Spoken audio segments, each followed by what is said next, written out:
Hola, folks. So, as you guys know, I already made my update video where I said I'm gonna be in Colorado, and I am here with. Shawol360! So let me go put this on the Twitter, and we can go from there. Produce 48. Yes. I'm not gonna lie. Y'all know me. I don't do survival shows at all. No, you did not. No. So this is the first time I'm actually watching one from the beginning. Now, Yes. I actually just started to watch season 2 again. I'm on episode 3. But she was watching it, and I was like, you know what? I'll watch it. And now I'm kind of like into the show. So now we're going to just talk about our thoughts and feelings on the first 2 episodes and go on from there. Yes. So, did you want to start? Okay, so, Produce 48. The reason why I started watching the first episode is because Kyan from After School was going to be on the show. Yeah. So I was like, okay, I'm going to watch it, see what she does, how it's going to be. But Jade and myself both have been the kind of people that we don't really watch a lot of the produced shows, variety shows, stuff like that, because it's a lot to try to keep up with, honestly. Like, trying to keep up with it from week to week and remember to watch it. And the shows are super freaking long, like 2 hours an episode. Yeah. So it's just not a thing that we normally do. And then there's such an overabundance of these reality shows. There's Mix 9, there's The Unit, there's Idol School, there's 16, there's whatever show, The Boys 24, was that a TV show? There was the Monster X Making show, there was Winner, there was the Icon show, there's now 3 seasons of Produce. Pentagon twice. Yeah, I mean, there's so many shows out there, and some of them share a lot of the same contestants, but it's just a lot to deal with. And on top of that, you start to grow these connections with people that end up on these shows. Yeah. And then they get voted off the show, and it kind of makes you salty towards who's left. Yeah. You get emotionally invested, and it's like, I don't want to do that. Yeah, I'm not trying to get myself all hyped up and then have it all fall down. No. But this was a little bit different. Number one, really we were watching for Kyan because After School is probably one of the saddest footnotes in all of K-pop history. What happened with those girls, what's continuing to happen with these girls, it just doesn't make no damn sense. And so I really wanted to follow up with that to kind of see what's going to happen.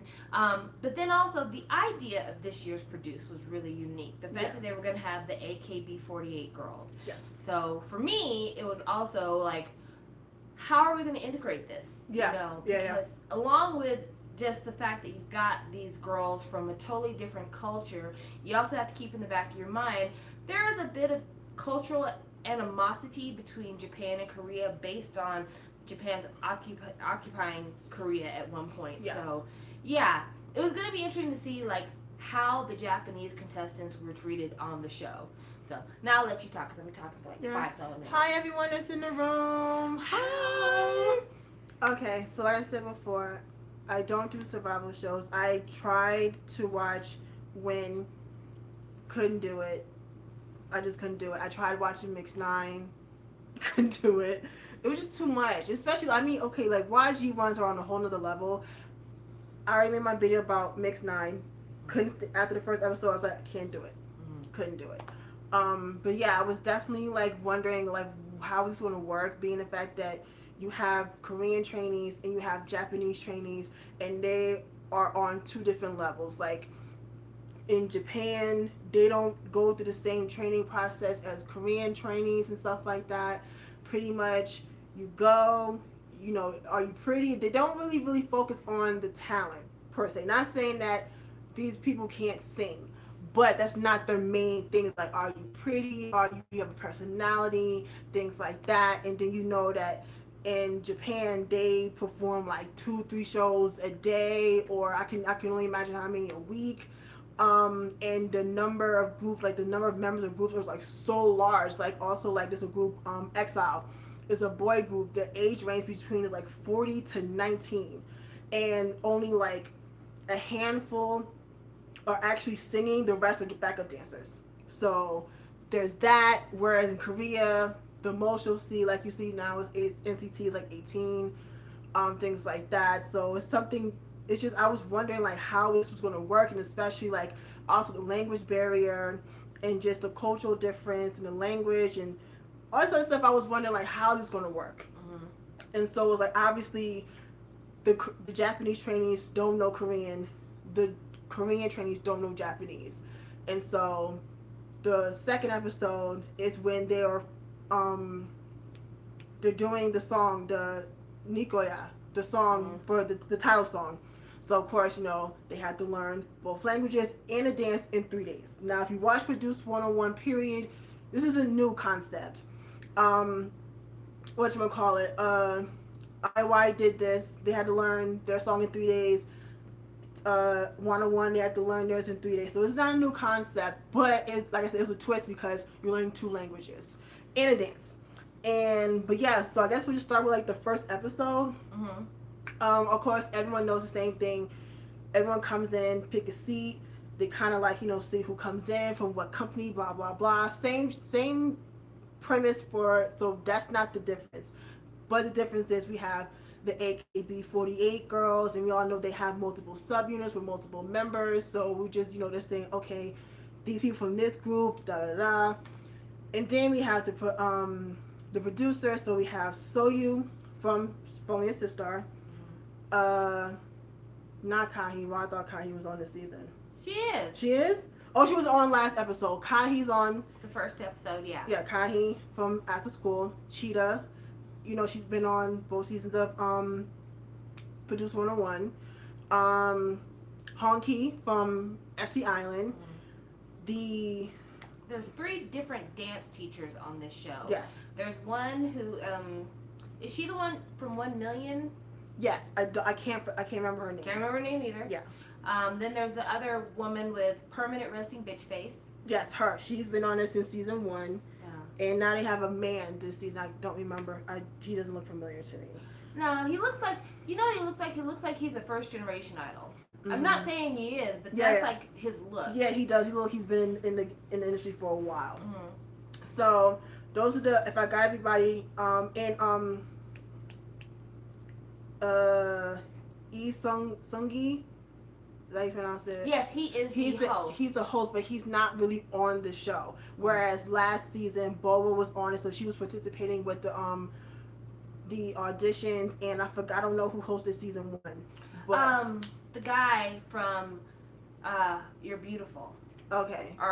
Is it You're Beautiful? The one where they have the band and the nun has to fill in for her brother. Okay, I think I may have heard of that one. But but they participated with this one. He's not participating. I think he may have still been doing other things at the time. So it's just mainly the producers. So they come in, do the audition. Now, the first episode, the Japanese trainees had it rough.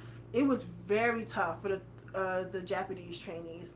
Because I guess, just like season 2 where newies came in and everyone held them to a higher standard because they're idols. So the same thing for the AKB48 girls because they're already professionals in Japan. Like they're already idols. They're not trainees. They've already been doing this. Mm-hmm. So they've already been held to a higher standard. Mm-hmm. But a lot of them were just not that great. Yeah. And it was surprising because we talked about this. It's one thing to be in training for a long time to get a chance to get on stage to mm-hmm. do something. It's quite another to have been on stage twice a day, every day, for weeks on end. For some of these girls, years on end, because Jarena had been an idol for over a decade at the point that she was auditioning for this show. Yeah. And you'd think that because they've been on stage as long as they have, that with that comes a certain amount of professionalism, polish, experience, just really picking things up quick and being that consummate performer at all times. But it was really surprising to me, like, because the focus for AKB is not about like precision dancing or stellar vocals. It's about sheer personality for the most part, it seems. Women who had been doing this for years, had been performing on the regular basis, they were missing the steps. They were awkward. Like they were basically dancing the way you'd expect somebody to dance at a club almost. Yeah. And it was just really surprising to see that from such a professional outfit. Yeah. you know. And I was on my phone trying to figure out who the first host of season 1 was. It's Jang Gumsuk. Okay. Yeah, that's his name. Okay. But yeah, it was just really surprising to see these girls that have been doing this, and not even just doing it on stage, but a lot of them have been doing it on television, print modeling, all kinds of stuff. And for them to just like look like sorority girls trying to do a routine. Yeah, it was like they look like us trying to get up and dance. Exactly. And yeah, I was like a little bit disappointed, a little bit, but I felt bad because I feel like the judging was a little bit harsher on the Japanese trainees than the Korean trainees. I was trying to give them the benefit of the doubt because again, you know, they're not used to this type of format in Japan. I don't think they do like these shows in Japan. I don't think so. I don't think they do like survival shows there, so it's completely out their comfort zone. But I will give them some points because some even try to learn Korean, try to learn like the basics, like hello, things like that. And some even tried to learn like songs in Korean. Like I think someone did twice. Was it no Blackpink? Blackpink playing with fire. These were the Japanese trainees and different songs in Korean. So I will give them points for that because they didn't have to. They could have just stuck with something they're comfortable with and kept them moving. Like especially with the Blackpink performance, they could have done it in Japanese because we all know that they have their version in Japanese, but they took the time out to learn the song in Korean. So I'll give them that. But yeah, I was kind of disappointed, but I kind of felt bad for the Japanese trainees being the fact that it's a completely new concept for them, but they were giving it their best. You know, it was funny. The first episode, when we were watching it, I remember thinking as the judges were talking about the Japanese girls and critiquing the Japanese girls, they're really being unfair to these Japanese girls. Yeah. Like they are really like judging them on a totally different plane because they know these girls have a different background. Even though for the dance instructors, I think it was kind of hard because with their experience, the more time you spend on stage, the better dancer you should be. Yeah. But I mean, it was kind of like, wow, they're really dogging out these Japanese girls because they keep criticizing their singing, they keep criticizing their dancing, like just a lot of critique for them. And when it came down to the final scores for all of the trainees, the F class was practically all Japanese. Pretty much, yeah. Because it went A, B, C, D, E, F. Like, well, not E, but A, B, C, D, F, just like it would grades. And the Japanese girls were dominating the Fs, and I think there was only one Japanese girl in all of the A class. So, you know, in terms of how the judges were striking them, it was pretty tough. Yeah, I felt it was very harsh. Yeah, very harsh. Yeah. But I like the fact that the show kind of turned that around by kind of showing that, yes, these Japanese girls may not, at first presentation, have the best approach to idol performance. Yeah. But there's a lot of intangibles that these girls have that the Korean trainees just absolutely didn't have. You know, one of them being the willingness to try to put your best foot forward and try to learn as much as you can about the culture you're going into so that you could fit in with them. And one of the things that Sakura said when she was getting ready to do her audition was she wanted to get a high score because she felt like whenever Korean idols come to Japan, they always treat them with a lot of respect. Yes. And they're considered artists and acceptable, and they don't have to change in order to be a part of the Japanese pop scene. That's true. But when Japanese artists come to Korea, it seems like they don't have any kind of impact. Yeah. And so she wanted to make sure she did good. That way Japanese artists can be seen as being as valid. And I think that the Japanese girls really did a good job of showing that, you know, it's not all about the dance, but the fact that out of all the trainees, the Japanese girls did the most to try to sing in both languages. Yes. And also they were the ones that if they messed up on their choreography, they never stopped. They kept going because that's what a real performer does.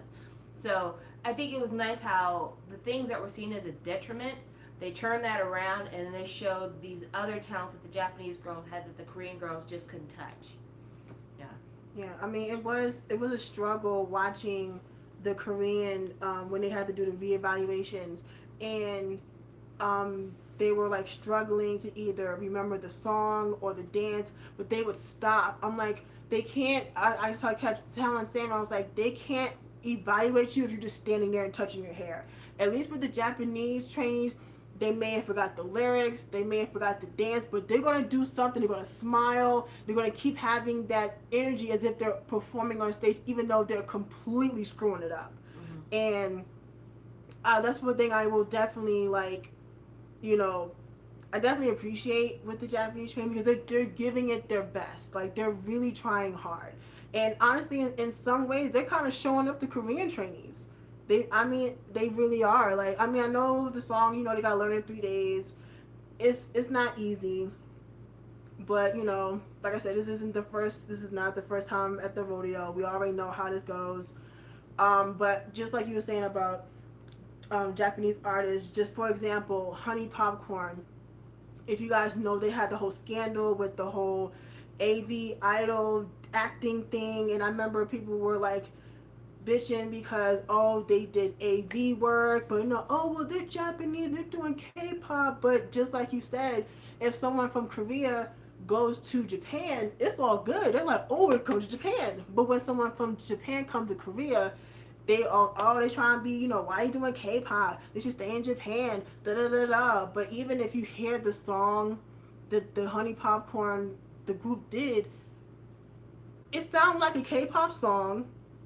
Yeah, the video wasn't the great quality, but honestly, if you didn't tell me that they were a Japanese group, I would have thought they were Korean.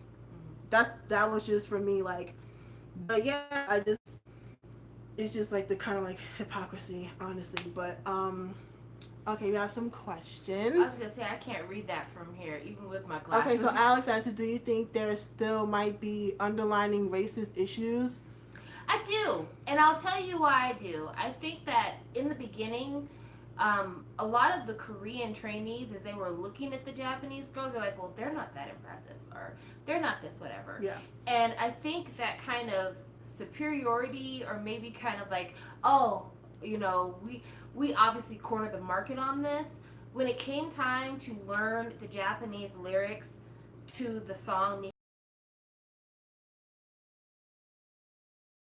girls attempted to learn the Japanese lyrics. Nope. And it was shocking how like it didn't even cross their mind that that was an important part of this challenge to focus on.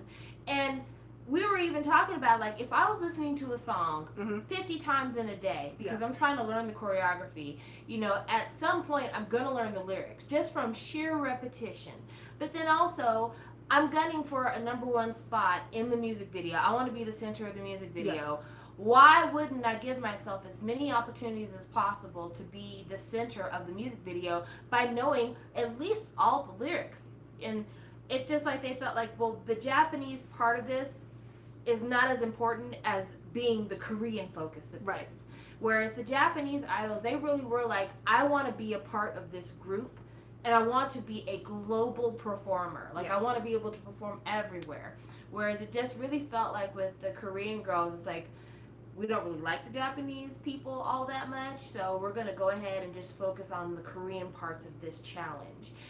Even though there were some moments where I think some people definitely saw past that, and I'm not saying all the Korean girls felt this way, because I think it was in the B group, because I think that's the group that Jarena was in. I think so. Where the Korean girls went to go look at the footage for the practice, and the Japanese girls, they didn't understand Korean, so when the Korean girls said, come on, let's go look at the footage, they didn't catch that. No. And so one of the Korean girls pulled Jarena aside and went to practice the choreography with her so that she would get it. And that kind of was like the thing that they said in Japan, usually you have to learn the choreography on your own and then go out and perform. Whereas the Korean idols, they tend to help each other out and they were starting to help out the Japanese girls. So I don't think it was all racism necessarily. I think it's more like separatism. I think is probably the best way to put it. Yeah, I feel like that's more correct term to use than rate. Nah, I wouldn't say it's definitely a divide, obviously. But but there are ones that, you know, hey, I see you struggling, I want to help you out. Yeah. You know.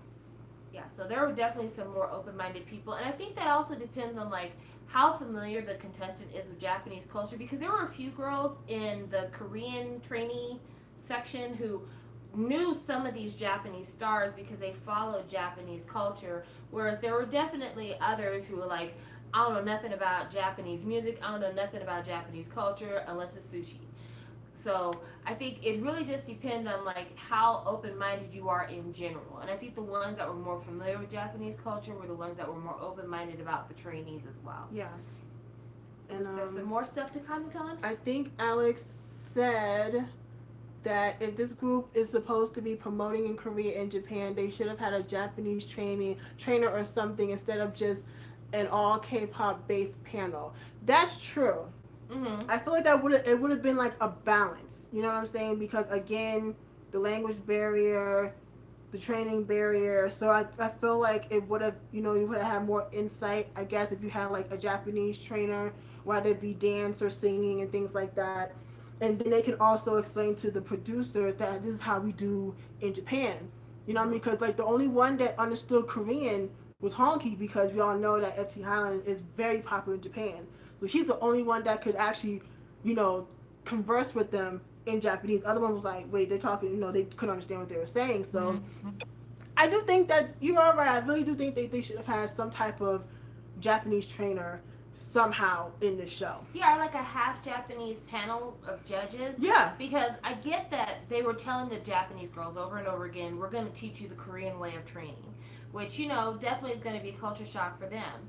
But I think it would have been nice for them to have some Japanese judges, maybe someone from Perfume, or, maybe somebody from the J rock scene, somebody from Japan who's like, okay, these are the intangible qualities that your Korean trainees need to have that will make them attractive in the Japanese market.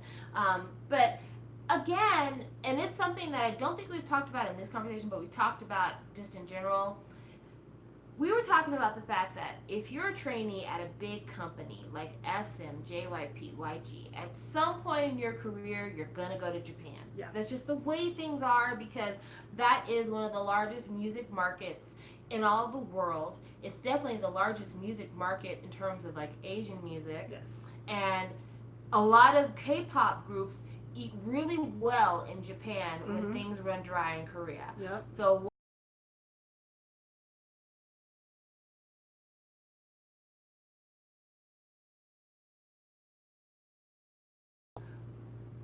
by cultural maybe, because this is potentially going to be a place that you're going to need to market yourself in. So it's just really why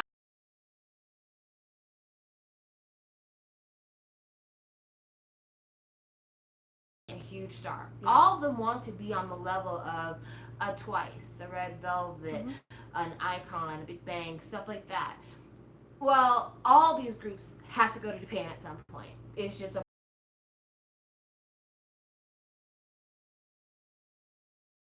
if you hit it big, let's go to Japan. If you hit it even mildly well, let's go to Japan. That's how you end up with a whole bunch of music from, Boyfriend, New East, U-Kiss, all these other bands that like they ate for years in Japan when they couldn't make it happen in Korea. That's true. So I mean, this is a part of the life cycle of an idol. So you'd think that they would have this focus, this background, everything else, without having to wait for somebody on a television show to say, you need to catch this. Yeah. This needs to be a part of it. Yeah. I mean, that's true. I mean, because I can't name anyone from at least the big three that has not made a move in Japan. Like, everyone, like I said, okay, we're talking like YG. The only ones I can think of did not do anything in Japan would be like Psy, Gummy, and like Epic High. But like in like even Seven went to Japan. Yes, Seven too. And like Octa Musician. Yeah. But everyone else, like 21, Big Bang, Blackpink, Icon, Winner went to Japan like right after they debuted in Korea, and they weren't even out long enough to even like form really a fan base in Korea, let alone in Japan. So it's crazy how like they just like, okay, we're sending you off to Japan. SM, we all know TVXQ, BoA, Super Junior, Girls' Generation, Shiny, EXO, now NCT and Red Velvet. Yeah. Even FX years later threw some bones at Japan and said, here you go. But yeah, I mean, it is a part of the thing. And then like JYP got seven in their first year. I think they headed to Japan. Yeah. Twice is in Japan. Uh, 2PM has made a mint in Japan. Yeah. Like if there was ever a case for being an idol who needs to learn Japanese, look at 2PM. Mm-hmm. At times when they can't really sell in Korea or they're not winning music shows, sold out shows in Japan. Yeah. Constantly. So, I mean, there's a real argument for why these girls should already have some background Japanese going on. Yeah. But the fact they didn't even try to learn the lyrics, it was very disheartening. Yeah, Very disheartening. it really was. Because at least, like we keep saying, the Japanese, they made an effort. Because they didn't have to. They could just learn the Japanese and kept it moving. But they made that effort to say, we're going to learn the entire song. Because that's part, I think they forgot that. I'm like, okay, you know you're going to have to learn this in Japanese, right? Like, you can't just like, okay, we're going to just let the Japanese girls do it. No, that's not how it works. Like, with that particular song, everybody sings. It's not just Korean and Japanese. It's not how it's going to go. So everyone has to learn a song. It goes all the same, all the same. But it's definitely been interesting so far. These first two episodes. Like I said, I went back to watch season two.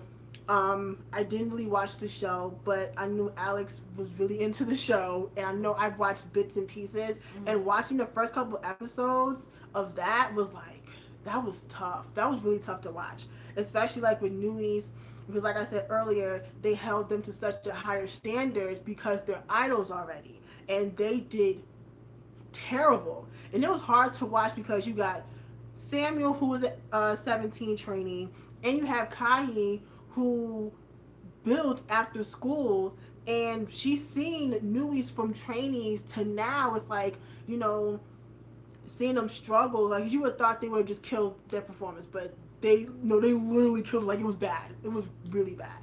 And that goes to the point of a group like AKB47. You know, when you've been a performer for a long time, I think it's easy to fall into habit. You know, I think it's easy to be like, you know, this is what we do, this is what we've always done, we're making it, it's okay. And I think for New East, they kind of had been doing a lot of the same thing, just whatever the company told them to do. And when you enter a competition like this, it's not just about can I sing or can I dance, but it's also, am I interesting? Yeah. Do I have the personality?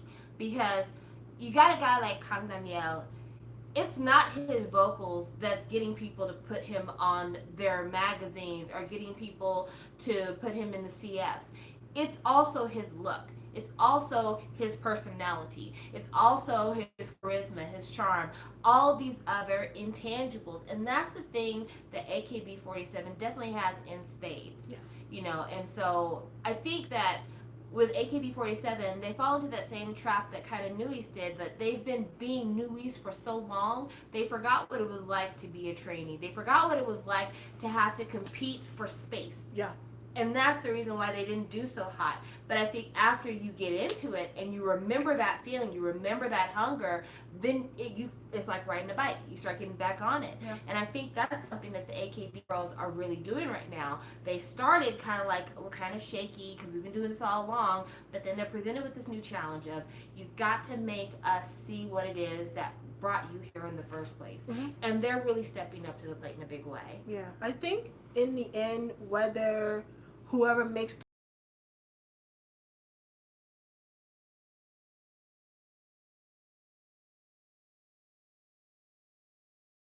went through this whole process, and I learned something that's completely just completely new to me and things like that. So I feel like that will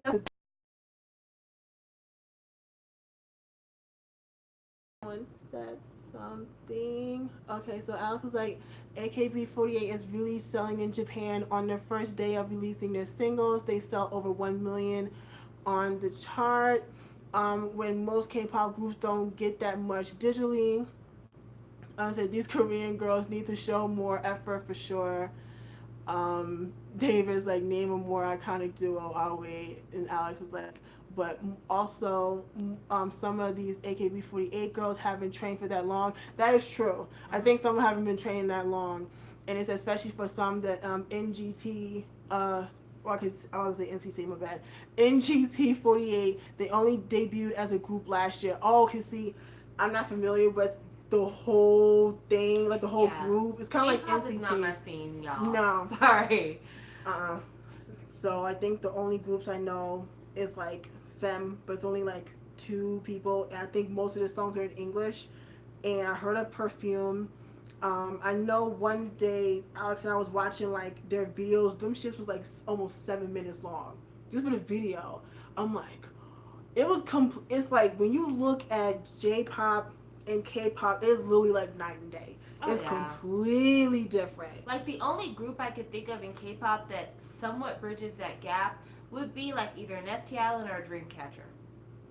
Those are the only groups that even kind of, to me, meet in the middle when it comes to that. But yeah, the AKB girls don't maybe have as much training time when it comes to training to get on the stage. But again, what they have that the Korean girls don't have is they are performing on stage every day for a year. Multiple times a day. Yeah, because they have the show halls, I guess, in the different provinces, Yeah. where they perform a regular show. So a lot of trainees, they are in the studio constantly, day after day after day. But until they debut, they're not in front of crowds every day. And there's a big difference between theory and actual performance. When you're in front of a crowd, your nerves, not feeling shame, not feeling like this is everything rides on this one time. The fact that the AKB girls can continue to perform over and over again, and they know that there's always going to be another chance because there's another show coming up, I think they lose a lot of that fear because it's a job. At that point, it's just like clocking in at Target or something. It's a job, and so a lot of it is not as kind of make or break with them with every stage performance. And I think that's an advantage for them, definitely. Yeah. And it shows in the way that they don't give up when they make mistakes. They keep going. Yeah.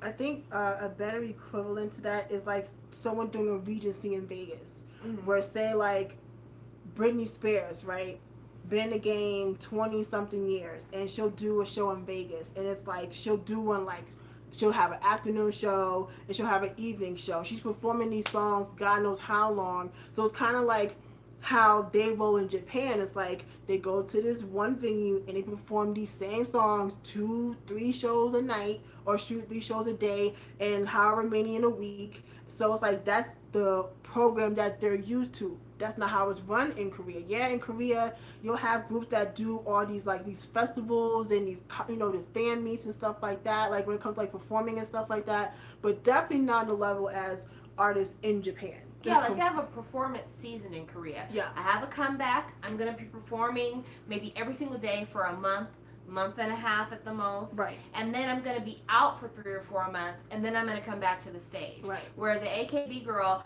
I'm going to be performing every day for several months. Like clockwork. We might have a new single, then I'll be performing that for several months, and there's never a quit. There's never a stop. No. That door's always got to open. And so I think that is a big advantage for them that they get a chance to do that. Yeah. And also just like the Japanese girls, they're very lovable. Yeah. And I'm not saying that as anything against the Korean trainees, because I started watching 16 recently.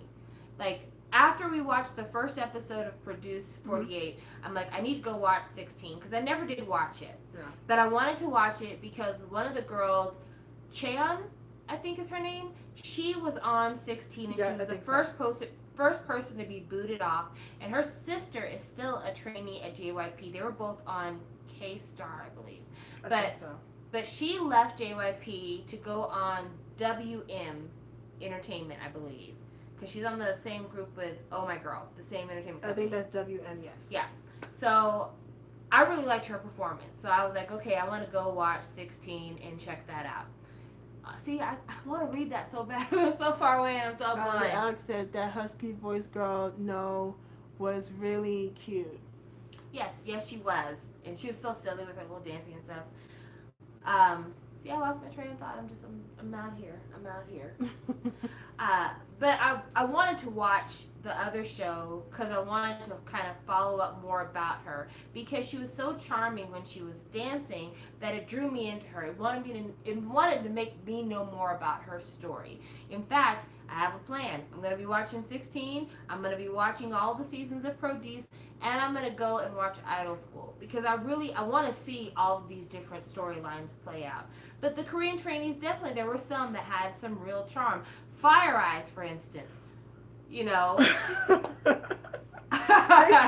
Oh gosh, Fire! They kept doing that every time they showed her. I was like, please continue doing this for the rest of the show. Please, as long as she's on the show, every time keep you doing see her, it.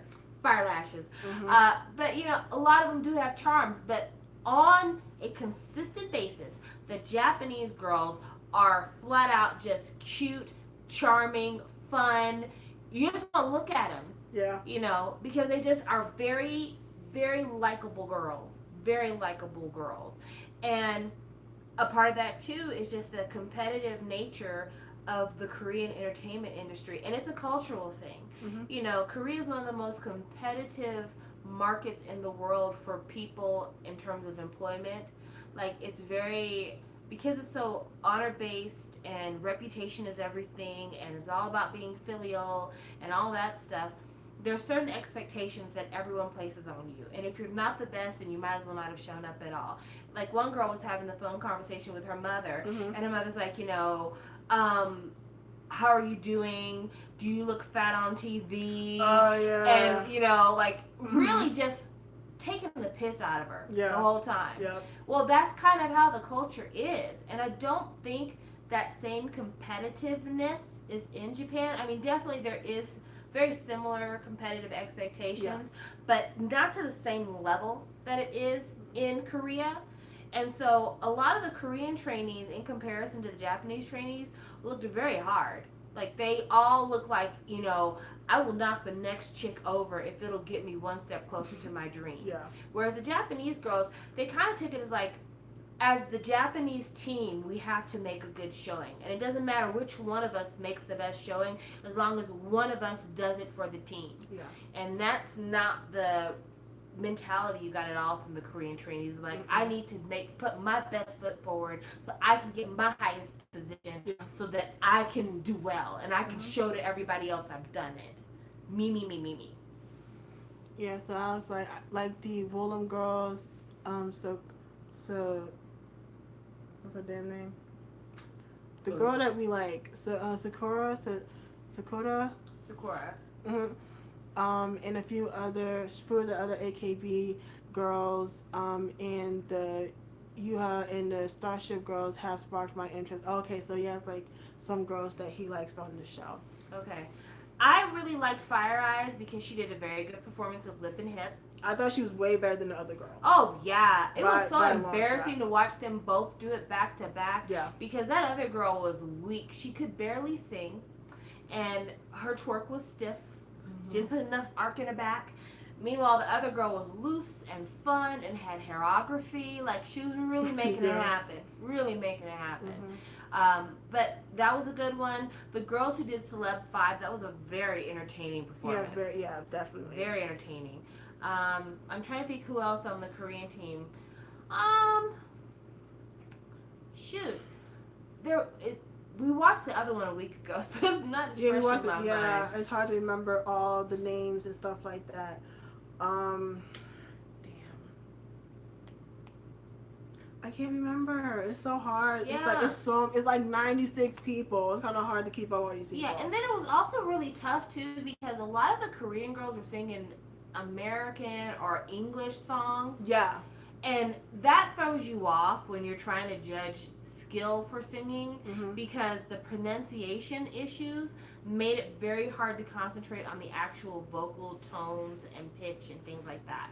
Yeah, I think one thing that I was kind of irritated with was song choice. Like, after watching 15 years of American Idol and The Voice and X Factor, you kind of get a feel of like what song is like best for your voice. I feel like quite a few of them picked really bad song choices.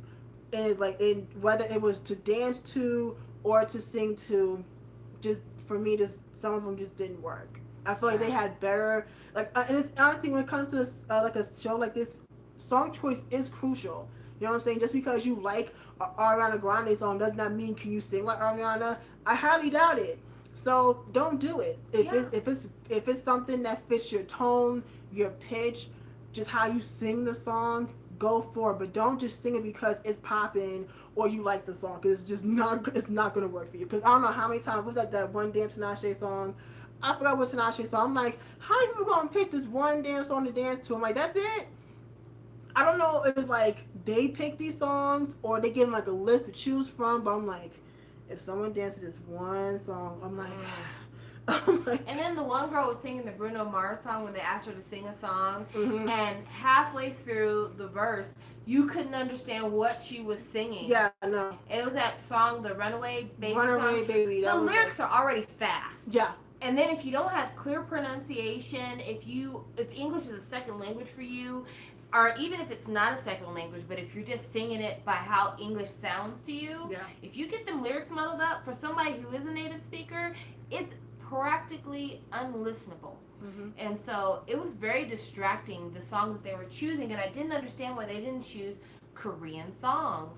And also, again, kind of the separatist thing, not a single Korean group picked a Japanese song to sing. The closest you got was Celeb 5. Yep. Because the song that they did was a song done by a group that did a remake of a Japanese song. Yeah.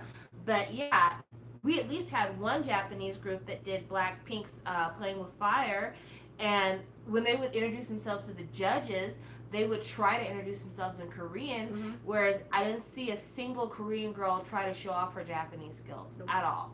Not once.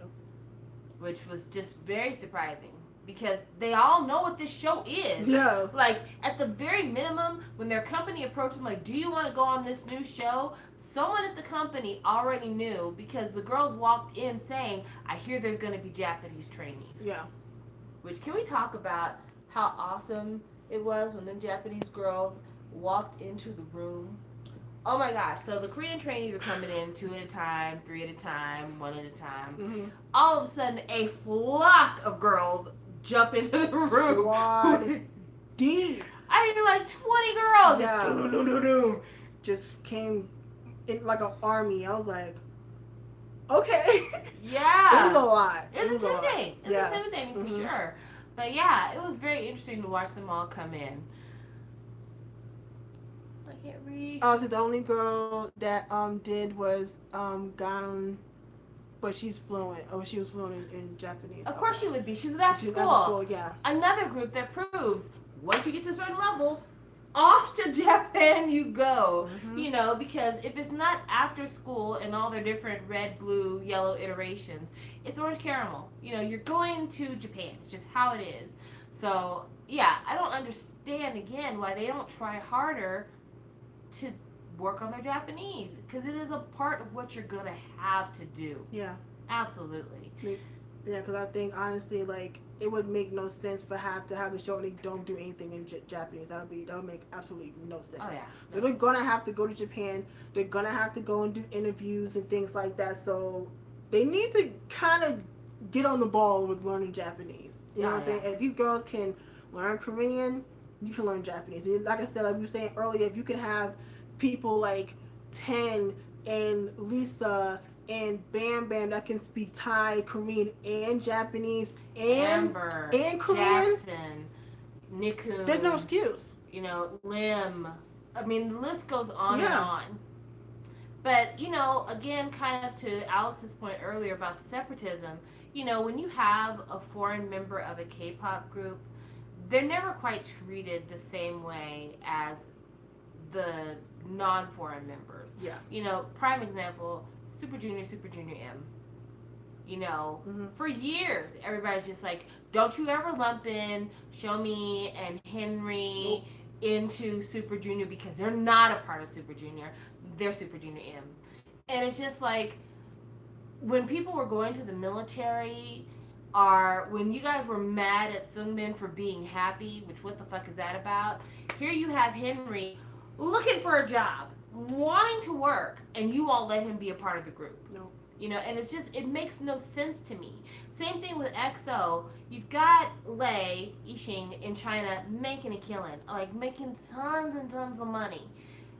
The Korean EXO fans seem like they could give a damn about him being a part of an EXO comeback. Even though, if you put him in an EXO comeback, you will sell 2 times as many albums because the Chinese EXO fans are going to corner the market. That's exactly what they're going to do. Hell, it was the EXO Chinese fans that kept BTS from being #1 on iTunes because they were supporting Chris's song. Yep. And that song wasn't even all that great. But the Chinese money power behind them will take you to #1. Oh, yeah. They will absolutely take you there. They play no games. Yeah. So, in Korea, the Korean companies, what's important to them is that Korean prestige, that Korean acknowledgement. And they're okay with short-sighting a foreign member of a group. They're fine with that. Yeah. As long as they can still make some money from one of these markets. So you'll throw in a Chinese member because hopefully you can get some Chinese fans to come along. But in terms of them being equals, it's just not what seems to be on the menu. And I think it's unfair. I think it's extremely short-sighted. And, you know, I've seen on Twitter where XOLs have said, you know, we're going to show up armies by making sure that EXO's next comeback sells 2 million in pre-order. Yeah. If you really want to do that, like if you're really serious about doing that, Lei needs to be involved with the comeback. Period, point blank. Yeah. Like there's just no other way around it. He needs to be in it. And if he's got time and energy to promote his solo music, at the very minimum, you can book studio time, give him the lyrics he needs to sing, you know, record him on the album, throw him in the video, and then don't put him on the tour. That's all you gotta do. You don't even have to make him tour.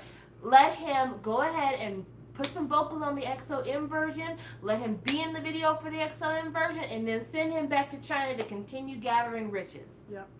But they're just, it's mind-boggling. It's mind-boggling how they treat some of these foreign members of these groups. Yeah. It makes no sense. Yeah, no, it doesn't. That's what kind of makes me worry about like NCT. Like, you know, you have like Chinese members and, you know, Thai members and things like that. So I wonder how that's going to go in the near future. I mean, well, we see how with 10, you know, he's the only one that's had a solo. But honestly, I didn't think he would have a solo. Not this early. I didn't think anyone in NCT would have a solo. I would have thought maybe like one of the vocalists, but not 10. So that was definitely surprising. But yeah, definitely, because I know there's supposed to be like this China line unit for NCT. That's going to be interesting because besides Lucas, I don't think there's any other member that's like really popular with the Chinese members. I could be wrong, but the only one I can think of off top is Lucas because he's like really popular. At least internationally, he's like insanely popular. So that's going to be interesting with that. But yeah, no, I totally agree. Like how they just do the, you know, the non-Korean members and things like that. And it makes me think of like, what would EXO be if it was still OT12? Like if Chris could still do his solo stuff and Luhan and Tao still doing solo stuff now, but still doing EXO. I can only imagine what like the level of EXO would be if they still had those three. Yes. Oh yes. Yeah, it would be definitely interesting. You know, because these people have proven after leaving EXO that they were stars. But if you have the K-pop memory that we have, they paid them dust in Korea. Mm-hmm. Like they would do shows and the EXO-M members would just sit around kind of in the background. Yeah.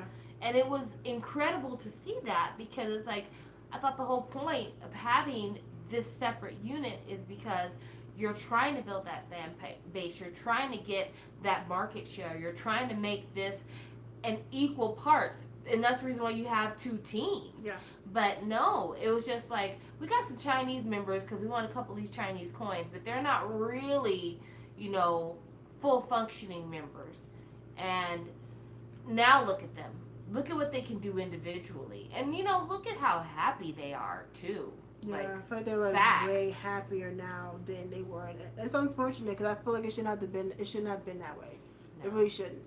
Um, but I mean, that's the past. You know, it is what it is. But I kind of feel like with the whole Chris thing, I feel like it was just XOLs being petty towards armies because they hate armies. So you know, and we all know that some Korean fans, or just some fans, don't fuck with the members that left. Like they don't fuck with them at all. So they say, oh.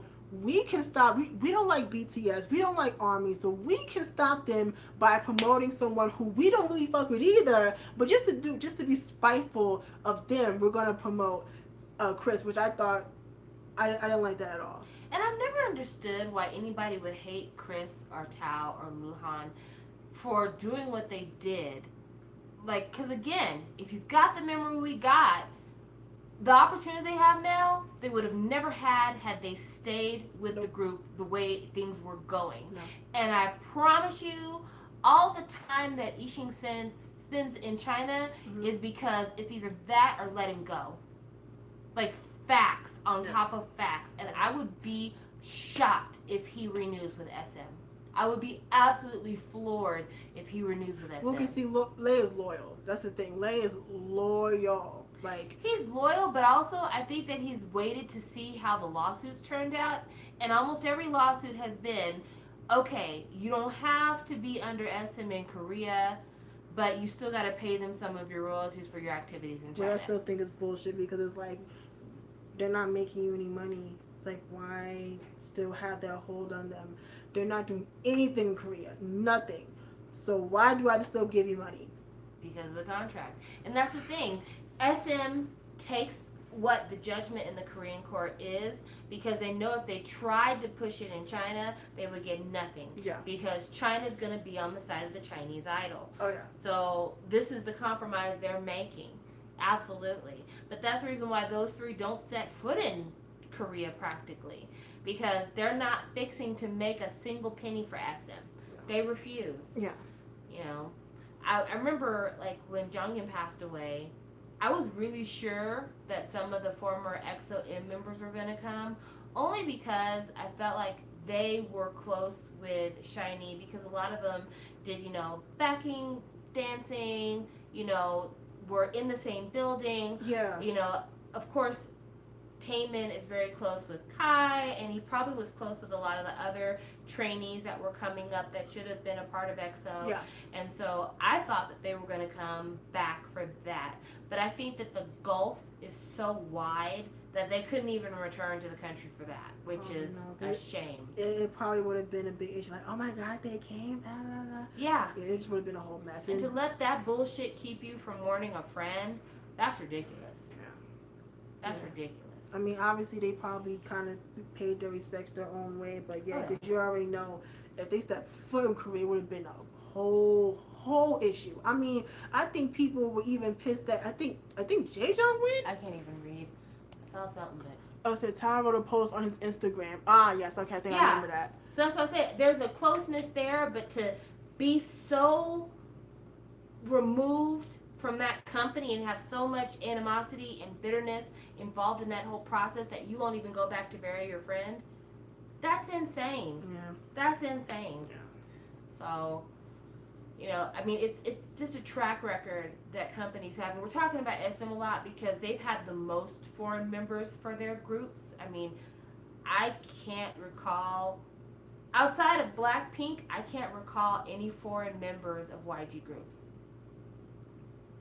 Maybe like somewhat Bobby, because I mean he was born in Korea, but he lived in America for a few years and then moved back.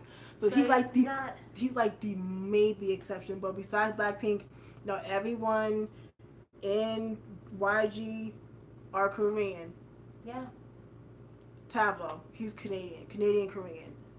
So, but he's not. And he didn't start with YG. They started with Ulam, and then they moved over. So. But yeah, I can't think of YG doesn't have a lot of international trainees. No, and like I said, Epic High is not. They're not an idol group. They're a K hip hop group. But yeah, like I said, besides Lisa, that's it. Everyone else is Korean, whether Korean Canadian or just Korean, but yeah. So I mean, we all know JYP has a very Oh yeah, wide. he casts that net far. Mm-hmm. You know, whatever he can catch that's pretty, he's gonna get it. You know, uh, but yeah, it's just it's a thing over there, and I think that it's it's a mentality shift that's got to happen in order for the Korean trainees on Produce 48 to be successful. They have to let go of this idea that it's all about being popular in Korea, because this is all about being a global superstar. Yeah. And you can't be a global superstar if you're not willing to be a part of the globe. Yeah. Any questions from the audience? I can't read any questions or Yeah, I'm any kind of of this far. stuff. I'm closest to the phone, so I don't Yeah, have to you read wouldn't them believe out how bad loud. my eyesight is. It's just Dante said it would have been messy if Tao, Chris, and Luhan came to Korea to see each other. It would have been. It would have been like really messy. But yeah, I mean, do you have any questions for us while we're here? We've been on here for almost an hour. It's been an hour. It doesn't feel like it's been an hour. it doesn't feel like it's been an hour. I think it's because we can talk about this all day today for the most part. All day. Oh man, What you doing together today? I feel bad because Mason said, "Are you guys keeping it up? I don't get off until past midnight." Baby, past midnight for you is like what 1, 2 in the morning for us. Yeah, what time is Because he's on the West Coast, and it is 10 o'clock here. So he's like an hour behind. Yeah, so So we're an again, hour ahead. So ooh-wee. yeah. Yeah. Now if it was me by myself, I probably would have stayed longer. Well, I mean, if you want to stay up and do stuff once I go to bed, that's fine. But you're not gonna work in the morning. Yeah. But yeah. Does anyone have any questions? Amber alert. Sorry about that. Amber alerts. Beep, What can you do? beep, beep. Okay. Okay. What? I don't know. What's been What you been doing together today? washing clothes? Washing clothes. Washing clothes and eating. And watching AKB48. That was like 2 hours. Yeah, it was. And a little bit of the BET Awards, which whatever. Yeah. You know. Oh, I watched KCON. That's right. You did. You did. I watched KCON. I listened to it in the background. Yeah. KCON was cool. I mean, you know, I listen to From Is 9 or From Is 9. I don't listen I'm going to eventually. I don't listen to Golden Child, so I mostly was here for like EXID, NCT, and 101. But it was cool. It was, like I said, it was just weird because I'm so used to going these past few years, so it was weird me not being there. But I mean, from what I've been seeing a lot of people had fun, so that's cool. That's I want the main thing. NCT and EXID to have secret love affairs. I mean, I've already seen them at Korean Times Music Festival together. They were at KCON together. I think it's time for some undercover romances to be happening. I think it would be a good look for them. Who knows? Yeah. Yes. Oh yeah. Oh, so do you think the whole Produce 101 survival show will end? Will end. What do you mean? Like period? Like just Like after one this one we're day? done? I don't know. I mean, it's proven to be a money-making franchise. So until it's not that anymore, they're going to continue to do it. I mean, because how many seasons of Infinity Challenge, and Running Man have we had? Like, until the wheels fall off, they're going to continue to do this. oh, you're saying period. Yeah, just like you said, if people are going to keep watching it, they're going to keep making these episodes. And last time I checked, the second episode, the ratings were higher than the first episode. And every group has made more money.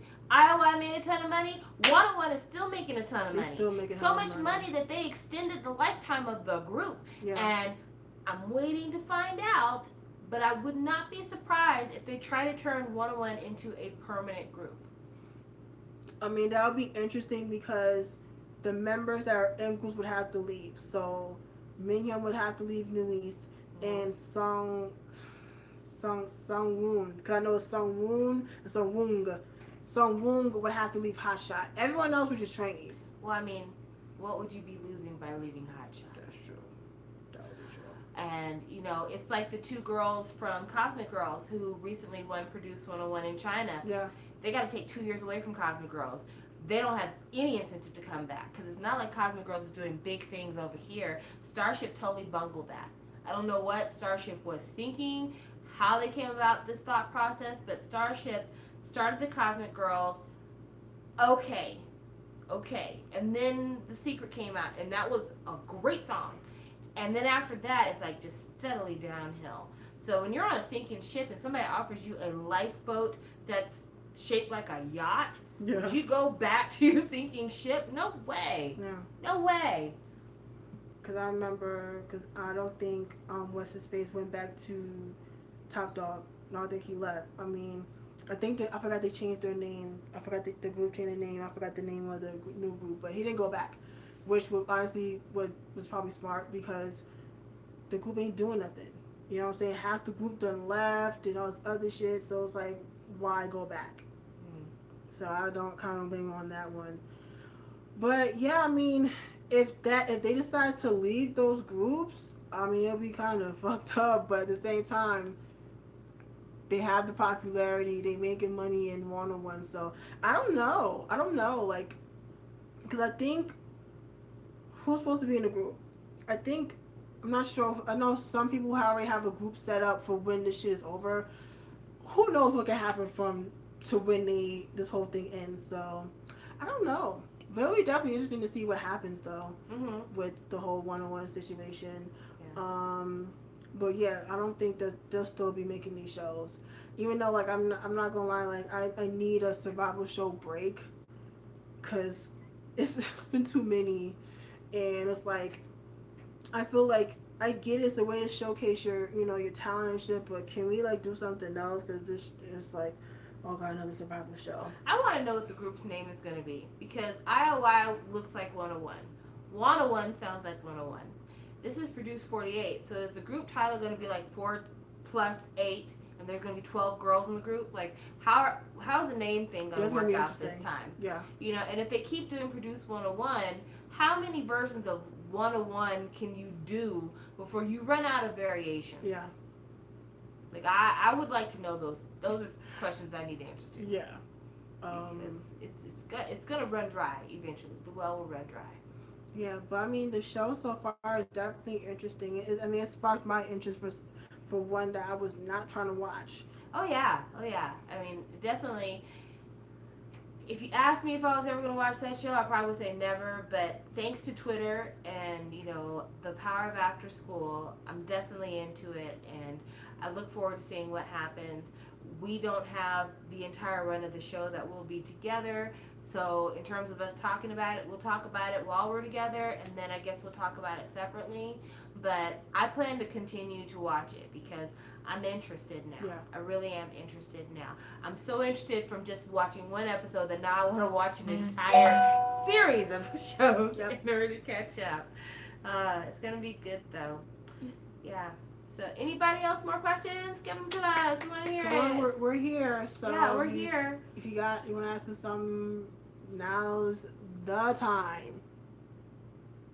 Oh, right, BCS thing. Okay, go away. Okay. I said, like I said, we're here, so ask away. And tomorrow, I am interested to find out what our last episode of Shiny's comeback will be like. From what I've read, they won't be promoting episode 3 at all. Oh. What's there? This is off topic, but which idol rapper do you want to see on Show Me the Money 7? Well, this would be more. Which idol rapper? None of them. None of them. Yeah. I can't think of a single idol rapper that I want to see. Maybe some of the Stray Kids. That would be cute just because they're a new group and they could use the visibility, and it worked well for 17 when Vernon went on Show Me the Money. Yeah. Well, I mean, it didn't work for Vernon. It didn't work for Vernon, but it worked for 17. Yeah. Which is all that matters. Yeah. So. Mark already did High School Mark Rapper. needs a nap. Yeah. He doesn't need another show. He needs a nap. Yeah, Mark already did High School Rapper thingy. That's kind of like the closest to Show Me the Money he'll do. Maybe Edon from Pentagon might be a choice. Maybe. I mean, I know he writes songs for Pentagon, so he has that. Um, Honestly, I feel like Show Me the Money. You gotta be built for that shit. It's not a Produce 101. It's not a mixed night. It is a whole nother ball game. Like you have to be really built for Show Me the Money. You really do. Hi Anthony. You really have to be built for this because it is cutthroat. Like I mean, and it's like Mnet has a part in it too. Like they cook up drama between people. Like just like I feel like the worst season, in my opinion, was season 4. Definitely was season 4 because you already had people that was not here for Minnow, which I thought was weird because Zico and Minnow are the same damn person. They do the same damn thing. Don't know why people's coming for Minnow, but whatever. I think it's because they were bitter about Bobby winning. And they're both from YG, so yeah, I just think people. I am on. I don't know. I'm not sure. I mean, I know Johan did season 5, but he didn't get too far. Mm. But I don't know. Oh no, season 4. November season 4 he did. I don't know about. I think honestly, I think the whole run Had of. Not 6 already debuted then? I think I had just debuted when Johan Okay. had came on Show Me the Money 5. No 4. I keep saying 5 was 4. Because that was a season where like a lot of idols came on that season. I don't know. I honestly think idols should just like kind of stay away from. You missed Show Me all the Money. talk about Produce 48. I'm sorry. Yeah, we just. I mean, I'm gonna keep it up so you can watch it back. But yeah. So I don't know. It's you really have to be like mentally built for it because like it's really like it's tough because like the competition and then it's like the people that's on there, especially for idol, you already have a target because you're an idol. Like you could be like freaking GD level, they'll still hate you. So it's like it's yeah. I honestly feel like no more idols. We've been through that, been there, done that. No, Bobby won. Minnow was close. He was runner up. We're done. We're done. I said, okay, there aren't many idols with underground experience, and I feel like you. I feel like you about. Well, I feel like you about need that to be on a show. I think that would help if you have like some type of underground experience because it's like it's definitely not like being an idol. It's completely different. And then I think also there's a lot of background noise when you're an idol if you go on a show like Show Me the Money because it's not even just about the other contestants having a chip on their shoulder because you're popular or because you're good looking or because you're an idol. Mm-hmm. But also you've got the company in the background saying, don't go on there showing your ass. Don't embarrass us. Yeah. You know, don't go on there cursing and screaming and, you know, pulling your pants down or any of that bullshit. And if you're trying to be on a show and showing that, you know, I'm just as real as you are, but I have to keep up this idol facade the whole time as well, that's a lot. That's hard. Yeah. You know, because they still have to go back to idol life when it's done. And so how much can you really get out of pocket if you've got to go back to being an idol when it's all over? Yeah, I think the only one that can really get away with that is someone from YG. Like, Bobby didn't go with Team YG, but B.I. did. But we saw that B.I. did awful season 3. But Bobby went to Illionaire and opened the show. And he was all, I think at one point, he was like, fuck YG. And I'm like, okay. We're gonna go there, but People's champ.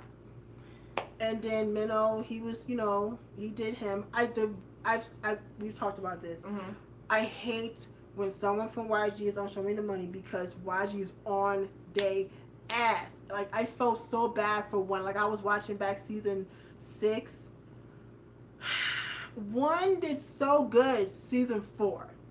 Season 6 was he was doing really bad. Like he was forgetting his words.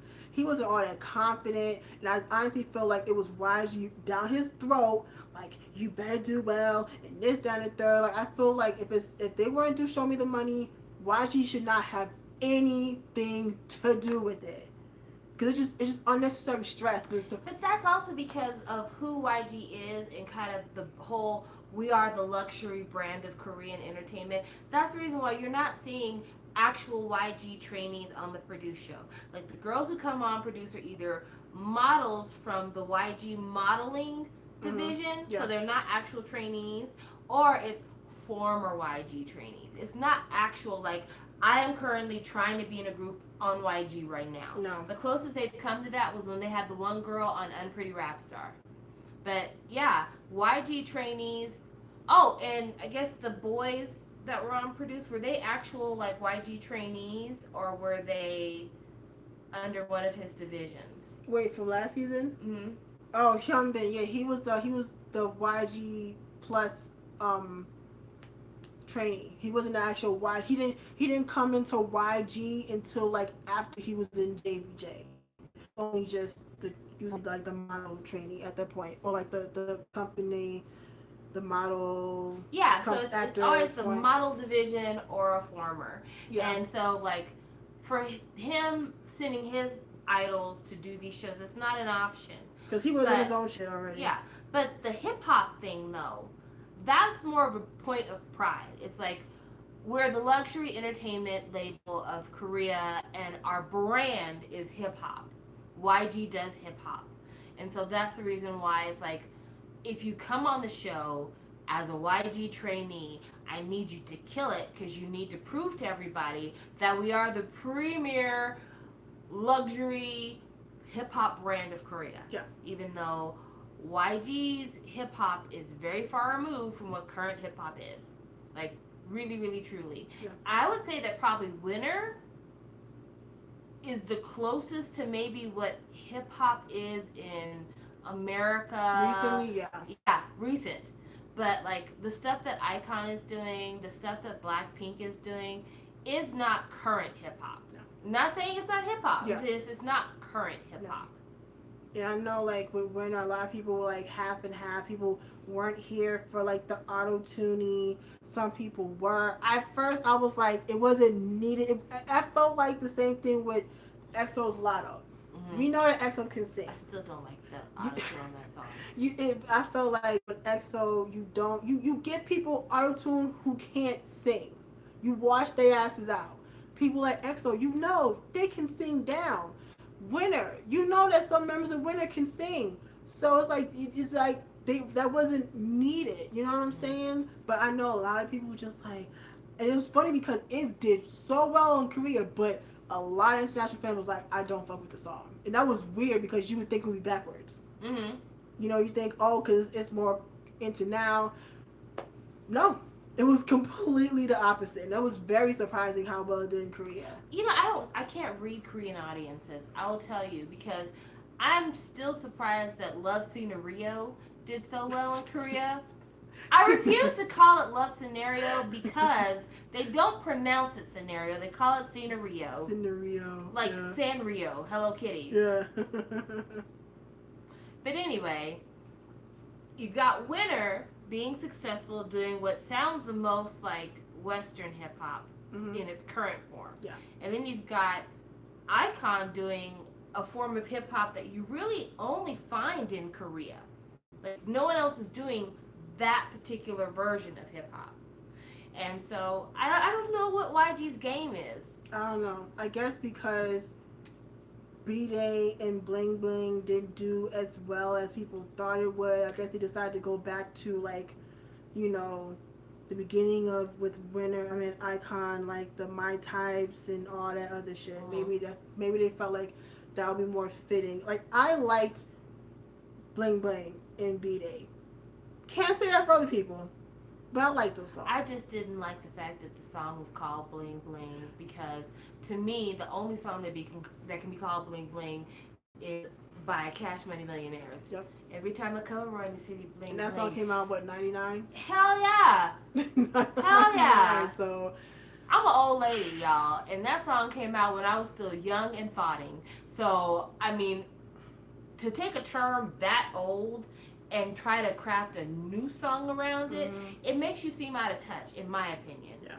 You know, like, Jonghyun wasn't even using Bling Bling anymore before he passed, because it was that far removed from current culture. But yeah, I don't know. But I know some of you guys were saying stuff. It said, "Oh yeah, the burden of being a YG training is too much." Mm-hmm. I also had this discussion with my friends, and they said that YG is trying to make baby Big Bangs and baby 21s. Yeah, absolutely. He had the nerve to let the words out of his mouth about Blackpink is doing something that Korea's never seen before, and it's a strategy that has never been used, and it's gonna totally take over. Like, it was, Bitch, where? it was some Bitch, where? big brag he had, and it's like, I hate criticizing YG sometimes because in order to criticize him, his groups take a hit. And I don't think the groups deserve to take the hit because they aren't in charge of their fates, other than they could quit maybe. But once you sign that big contract and you've debuted, quitting is not always an option either. But the way that he's tried to make it seem like Blackpink is just this anomaly that has come from the heavens to greet us all, Yeah. you're using the same producers. You're using very similar styling. The color of the latest video is the exact same color as Boombaya. Like the set color, that same kind of purpley pinky tinge, they've been using that the whole time. Having a tank in a video, tanks in Big Bang videos, tanks in I'm the best. Like it's not new. No. Like it may be a variant, it may be slightly updated, Yeah. but it's not new. Yeah. No. And so the criticism is well earned. The criticism is well earned. But it's not a criticism for the girls, and that's what a lot of people don't understand. It's not a criticism about Blackpink as performers. It's not a criticism for them as human beings, as citizens, as women. The criticism is the person who is the most in charge of crafting your image is crafting your image in the mold of a group he's already had. Yeah. But the difference is he finds you to be more aesthetically pleasing than the last set of girls he had doing this exact same thing. Yep. And when it comes to a Big Bang type thing, yeah, he experienced tremendous success with Big Bang.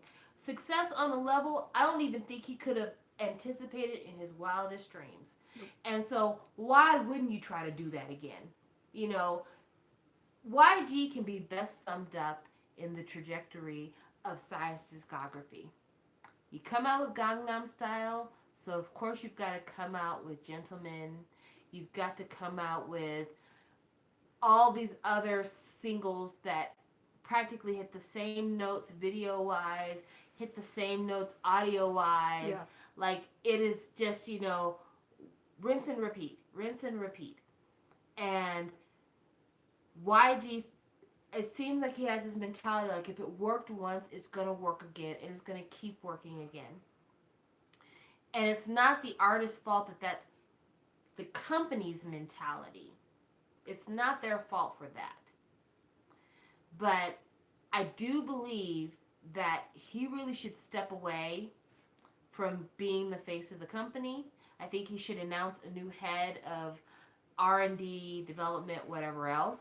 And I think they really do need to work on trying to build different lanes for these groups. I really think they do. Yeah. Because, even the girls look like they're tired of doing this. Like, seriously, they look like they're like... Again. Yeah. And so I think they would really like to do something different. Yeah, and I think when it comes to Blackpink, I think people are really, really delusional when they say, "Oh, they're not trying to be like 21." I'm like, they're not trying to be like not 21, but the company wants to be not like them, 21. but yeah, that's why the they company, only use Teddy. Yeah, like the company, like we already know YG said out his own mouth that I'm making a prettier version of 21. This is not my words. It's not her words. He literally said this when they debuted. I ain't making this shit up. Before they debuted. Yeah. Back in, 2012, 2013? Yeah, it was Future 21. Yeah. Like, it's been like this the whole time. This is not us making things up or putting our opinions on facts. These are facts flat out. And so, at this point, I just don't see where the next step is, because the future of YG is an act-on musician. The future of YG should be an E-High. The future of YG is in his sub labels. The Code Kunst, the Hyuko, you know, even Zion T. Like, that to me is the future of YG, even though Zion T was around before he joined YG, obviously. But the stuff that they do is so different and so unique and so on another level to me, because it is very different than what any other label is putting out there. I feel like we should be incorporating some of that into some of this mainstream stuff that YG is doing. But because they're so different and because they're so not what anybody else is doing, that's the reason why you would let half of Acton musician languish while the brother's in the military. That's why you're not worried about making sure they have super regular comebacks, even though Dinosaur was one of the most unique songs that came out the year it came out. Mm-hmm. It's the reason why Ehai, who has one of the best voices in modern K-pop, is singing Breathe over and over again, because she can't get new songs out of the label. And I feel like they should stop doing that with her. I mean, to the point that she's having to incorporate new songs into Breathe to remake them. She did a performance recently, and she put Ribbon in the Sky into the intro for Breathe. And part of it was for Jonghyun, because it's one of his favorite songs, which Jonghyun had incredible taste in music, by the way, if y'all didn't know that, because that is an excellent song. But I mean, she's having to do things to refresh it for her because she's singing it so many times. Yeah, and then just the fact that he wrote that song for her, that has to emotionally. That's gotta put you in a bad place. Because I don't want to keep singing a song that my deceased friend made for me over it, because I have to keep thinking about that over and over. Like, that mentally, that has to really screw it for her. So yeah, I don't. And then that Japanese debut, what the fuck was that? Like, man, that made no sense. Like, as long as she's been Ghost, she could have learned Japanese and made a whole new album. But that whole thing with adding basically First Love and Soul Light in one, and basically only having 3 songs in Japanese, I'm like, y'all getting lazy, because you damn sure don't do that with Icon. You don't do that with Winner, so why do that with her? Because they'll make completely different songs in Japanese. Well, Blackpink, I don't think they got completely different songs in Japanese, so there you go. No. When it comes to the women, you can't be bothered.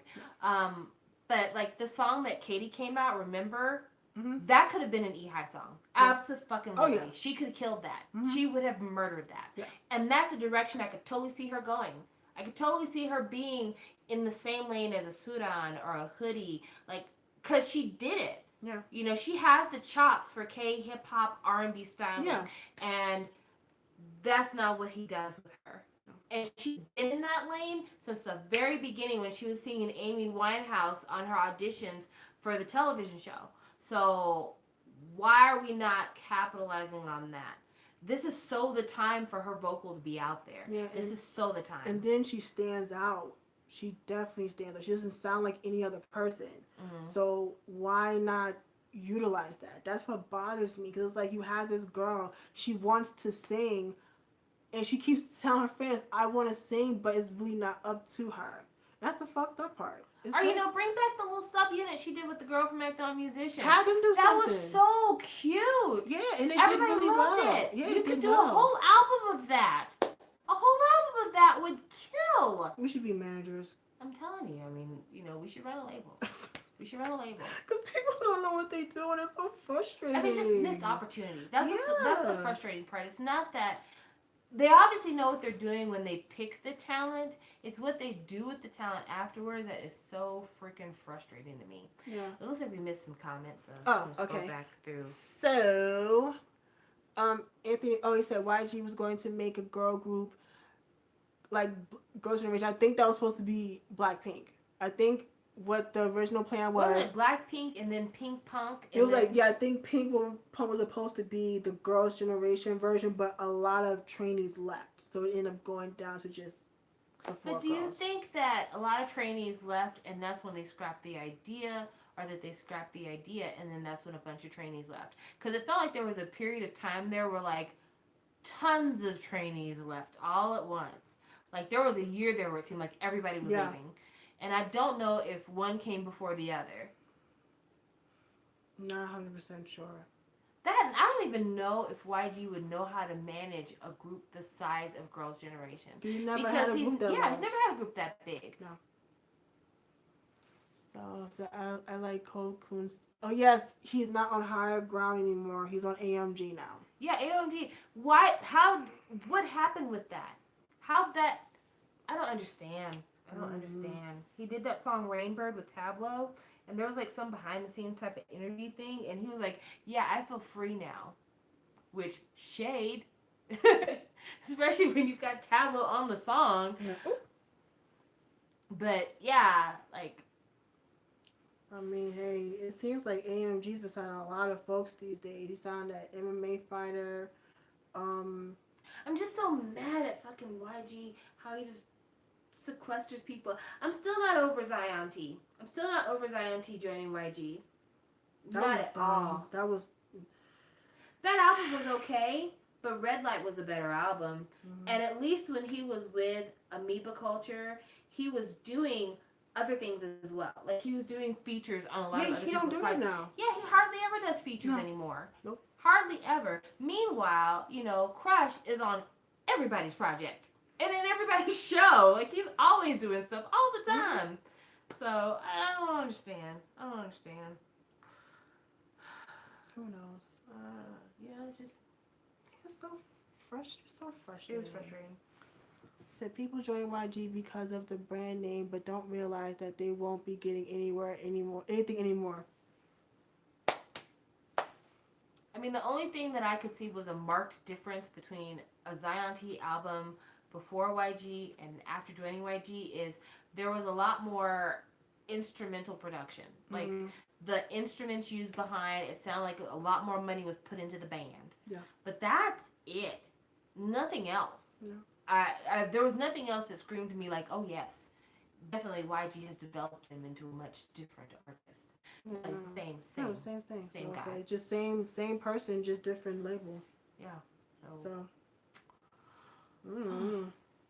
But again, YG is one of those topics we could talk about all day long. All day long. Yeah. Because there's so many grievances to point out. He said he just can't take it. He just can't take it seeing in someone successful that he doesn't own. It's like he has to leave. Has to have everything. So he convinces everyone to join his game. How many times do you think that YG has sent out love calls to IU begging her to join YG? Who knows? I am certain that he has several times said, "Can you please come? We would love to have you. We could do things for you."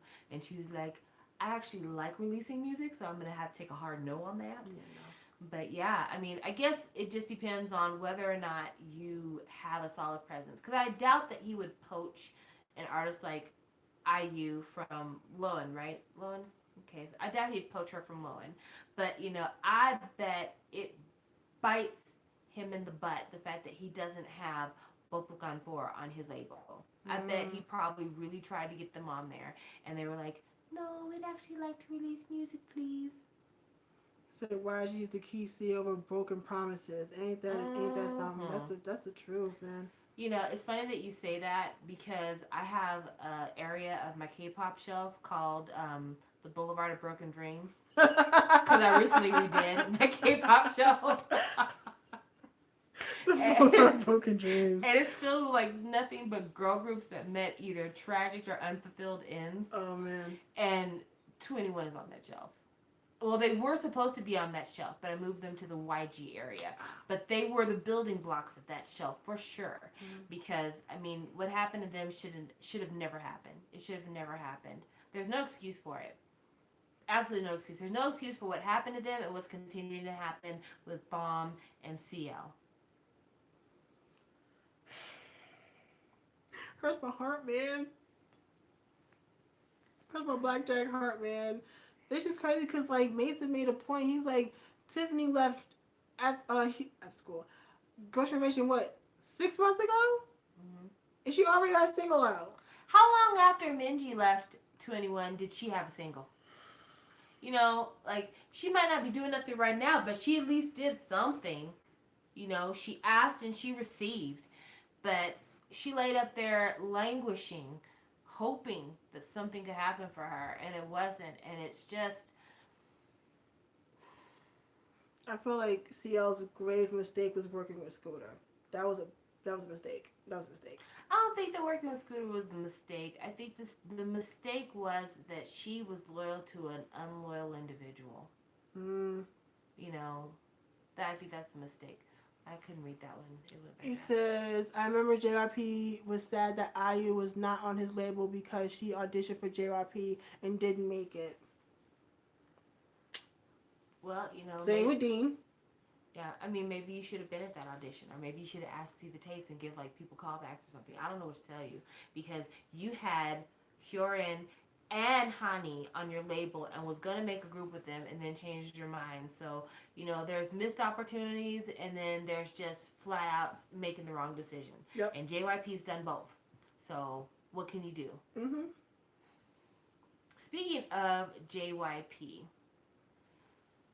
I was watching the 16 show. I'm only about what 3 episodes in. I was trying to find a good place to sub the fourth, but I'm just having some trouble with it. I don't know what the hell's happening.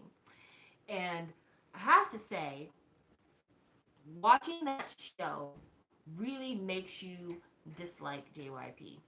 Not to the level that I dislike YG for sure, but one of the things that JYP did on that show or has been doing as far as I've been watching. It's my phone. Oh, okay. I was like, I hear a buzzing sound. What is? Okay. One of the things that he's done on the show is like the criticism that he has for the girls whenever they fail to perform well or whatever else. It doesn't seem like it's grounded in skill so much as it's grounded in personality. And in a lot of ways, I feel like he's given passes to people who he found attractive, or he's given passes to people that made him laugh, and he's let a lot of talent go by the wayside. And watching it on the show, it explains a lot to me why 15 and doesn't really get a promotion. Yeah. Because JYP is not just looking for somebody who's funny, he's also looking for somebody who is attractive. He's looking for somebody that, you know, a man would desire. And with 15 and I don't think he sees that. Same thing with Jisoo.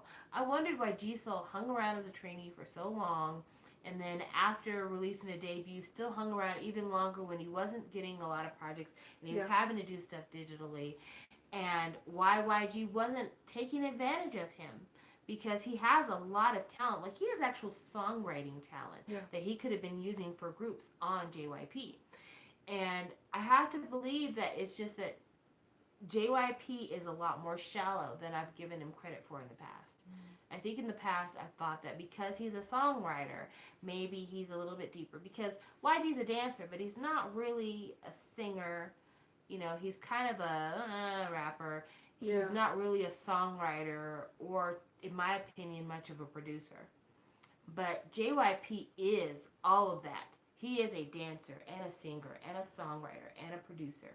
And the fact that when it comes down to who he favors in the audition process or who he chooses to promote when it comes to throwing the money behind the name, I now see him for as shallow as he is, and it kind of hurts my heart because I've had a lot of respect for him in the past, and this show just really it took his image down for me. Kind of tarnished it. Absolutely, absolutely, because like, you know, I don't know if she gets better as the season goes by, but Somi should not have gone as far as she did at all. Like I don't understand. I mean, every time they go to talk to her, this is her face. And it's just like, that's charming, y'all. I mean, I guess, and I shouldn't be making fun of a child, so I apologize, Somi. But I'm just saying, like, she just, if it wasn't for the way she looked, I do not believe that she would have gotten as far as she has gotten. I don't know if she does something different in Produce 101. I don't know if she changes and grows in the course of 16 because, like I said, I'm on season 3 and I haven't watched any of Produce 101 first season. But there was the one dancing girl who's now on Produce 48 Chan, and her sister is Cher Young, and she's still a trainee at JYP. But the girl can really dance. She's not proven to be a big singer, but they haven't asked her to sing. Mm. But like she lost modeling challenges, and that's why she got voted off the show. Modeling challenges. That's really frustrating because yeah, being a visual is a part of the K-pop talent package. Yeah. After I came back from Korean Times Music Festival, I said Honey proves that being a visual is a talent. Mm-hmm. But it takes more than that. And Hani is not only a visual, she's actually a very adequate singer. This girl, I didn't get a chance to hear her sing, but she was an incredible dancer on this show. Very, very good. But because she couldn't ace a modeling challenge, she got put off the show. And I didn't even think that that was appropriate. Like a modeling challenge, especially that early in the game, to me, didn't even seem appropriate. But, I digress. More questions. Keep them coming. Keep them coming. Yeah, I mean, just like I said, we're here. Yeah. We're here. We're here. I would say we're queer, but that's not accurate. That's so not accurate. We're here. We're here. So, it don't necessarily have to be produced. You can be anything. Yeah, it can be anything. Obviously we are full of opinions, ready to share. So, ask us, and we will share our knowledge. Yes, I am. Yep, I am. I'm at her place. But yeah, so. Oh, I couldn't read that. Oh, so yeah. That's what I'm like, yes, I am. Yes, I am. What? She said you at Sam's place. I said yes. Oh, yeah, okay. I was so confused. Like we it's just kind of hard to read from where because I'm like closest to my phone. Like, okay, we're filming on our phone. So you imagine like the font on your phone. Imagine being like almost 5 feet away from it. It's very difficult to read. So sorry about that, guys. You like Solo? I only heard it once. Yeah, I haven't heard the rest of the album, so I don't know. I want to listen to it though, just because I do like the single. I think the single was good. It takes you by surprise because it's not like the last thing she released. No. But I'm beginning to feel like we just are never going to know what she's going to release. Her discography is very schizophrenic. Okay, so David says Circus is the best song. Okay. I don't trust you, David, so I don't trust you. I don't. Because he told me that some song was the best song from the Y album, and it was the song I hated the most. So that's why I don't trust David's opinion when it comes to these things. But thank you for your recommendation. In fact, let's go ahead and listen to Circus because I'm certain it's probably terrible. Okay. You said Y is the best song on Y.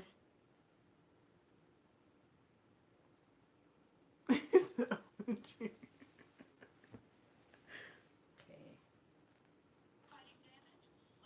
I don't want a commercial. Leave me alone. Oh, ads.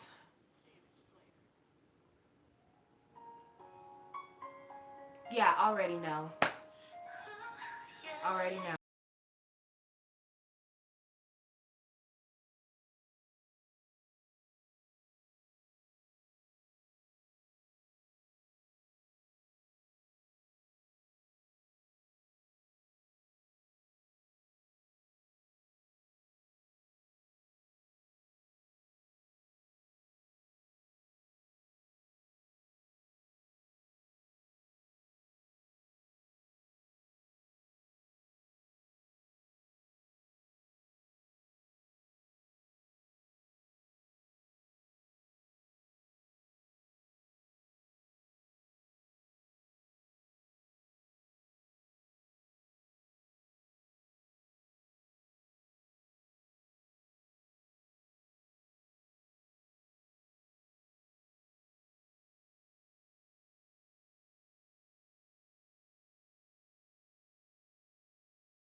copyright because it's SM.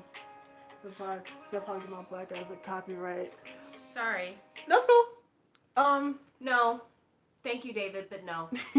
He said, so I went to watch the Billboard stream at KCON New York, and when I saw the chat, it became a BTS festival. People in the chat saying BTS over and over. I'm like, BTS is not here at KCON. Like, seriously. I mean, I refuse to speak about that on the grounds that I want to survive. Keep going. so do you think YG could hold up before Big Bang comes back? Yeah. Yeah. I mean, he's got reserves. And the acting unit of YG is extremely profitable. Like, the acting side of YG could keep that company afloat if their K-pop division did nothing. Yeah. Yeah. Keep going. Yeah, I think so. Cause I know there's been talk about, oh, YG shouldn't be in the big three anymore, blah blah blah. I think YG has to be a part of the big three just because when it comes to like international presence, notoriety, legacy in K-pop, it's gonna be the big three until something tremendous comes out of one of the other companies and continues to come out of one of the other companies, because that's the other thing. It's not about having one great group. It's about having several great groups over the course of several years. Yeah. Like the reason why JYP is a part of the big three is because before you had Twice, you had Rain, you had God, you had JYP just as himself a performer, Miss A, 2PM, 2AM, Got 7 for a while. Wonder Girls. Wonder Girls. How did I forget Wonder Girls? Wonder Girls. So that's how JYP got in the big three. Then you go ahead and you look at an SM and you've got HOT, you've got Shinhwa, you've got SES, you've got Super Junior, you've got DBSK, TVXQ, you know, Girls' Generation, Boa. Shiny, Boa, Red Velvet, FX, the list goes on and on. So that's how they are in their place. And then you've got the history of YG, which I'm not as much a big part of, but like One Time, Seven, Gummy, Big Mama, then Big Bang, then 2NE1. Those are the reasons why these are big three. So those that try to argue that YG shouldn't be a part of the big three anymore, those are people who are neglecting the fact that this position that they have was not built overnight. This is after years of putting in the work, which is why JYP can have a slump and then bring it right back up, because it's built on decades worth of stepping stones. Yep. Yeah. And then, you said the Grace. Okay, remember the Grace. NCT and EXO and SM. That's true too. Yeah. Just because I didn't list them all doesn't mean I don't like them. It just means that sometimes it's hard to think of the list on the spot. But yeah, I mean, no, that's definitely true. Like, I just think people are just like high key delusional. And honestly, I know a lot of people be like, oh, well, Big Hit should be. I don't want to bring this conversation to BTS, but just for a slight second. We're trying to survive. Yeah. But like I said, in order for, like, say, a Big Hit to be in a Big Three, they would need more groups. Yes, BTS is a lucrative group. They're making them a lot of money. They have a lot of worldwide popularity. Cool, but they would definitely need more groups to keep up that momentum as well. Definitely. So absolutely, you know, because people forget that Kara was a monster group on DSP, but DSP is not big three. No. People, in some ways, kind of doubt that Cube deserves to be number 4, but then think about the monster groups that have come out of Cube. You know, for a time, 4 Minute was really popular, and Beast was a beast. So they have a reason to be there, and Pentagon is getting stronger every day. People are starting to really pay attention to G Idol, and you know, CLC is there. Yeah, I mean, it is. I'm wondering what's going to be next for them after Black Dress. Because, like, I know for a while people just was not checking for CLC, like, at all. Yeah. But now they got Black Dress. I think it started with, like, Hobgoblin, but then kind of, like, filtered a little bit. But now Black Dress, yeah. So, let's see. Kara, Legends. Kara always going to be Legends, absolutely. Thoughts on Ajax? I don't listen to Ajax. I know that they're on I was DSP. just I saying, keep forgetting I that they're find still a group. Ajax to be an incredible, useful household cleaner. When I've got to clean my tub, Ajax is my go-to. I love the scrubbing power. I feel like my tub is whiter after I use Ajax. It's fantastic. So, do you think GOT7 should have a American debut since their popularity is not that great in America? No, no, I don't think so. No. no. Why? No, GOT7, no. no. I don't think that any.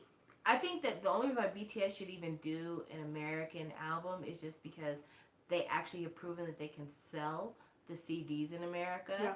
But I honestly don't even really feel like that's a need because they can sell the albums and still be speaking completely in Korean. Yeah. So it's not necessary. It's not necessary. No. I think that if GOT7 really wanted to make money and they were looking for a new market, Jackson needs to be holding language classes and they need to be doing their Chinese debut. Like that's where they need to go next because I don't think America's the place for them. Yes, they do well here as a touring act. Yeah. Absolutely. Yeah. But being a successful touring act and being a pop presence are two totally different things, as evidenced by the Grateful Dead. The Grateful Dead was a wildly successful touring group for decades and didn't have a single song on the chart for many of those years. And it's because they didn't need to have one. No. Because the core audience that followed them around were going to follow them around regardless. Yeah. And I think that's the thing about GOT7. Yes, they're very popular as a touring act here in the States. That does not equate to you need to sell albums here. Someone asked thoughts on Sonamu.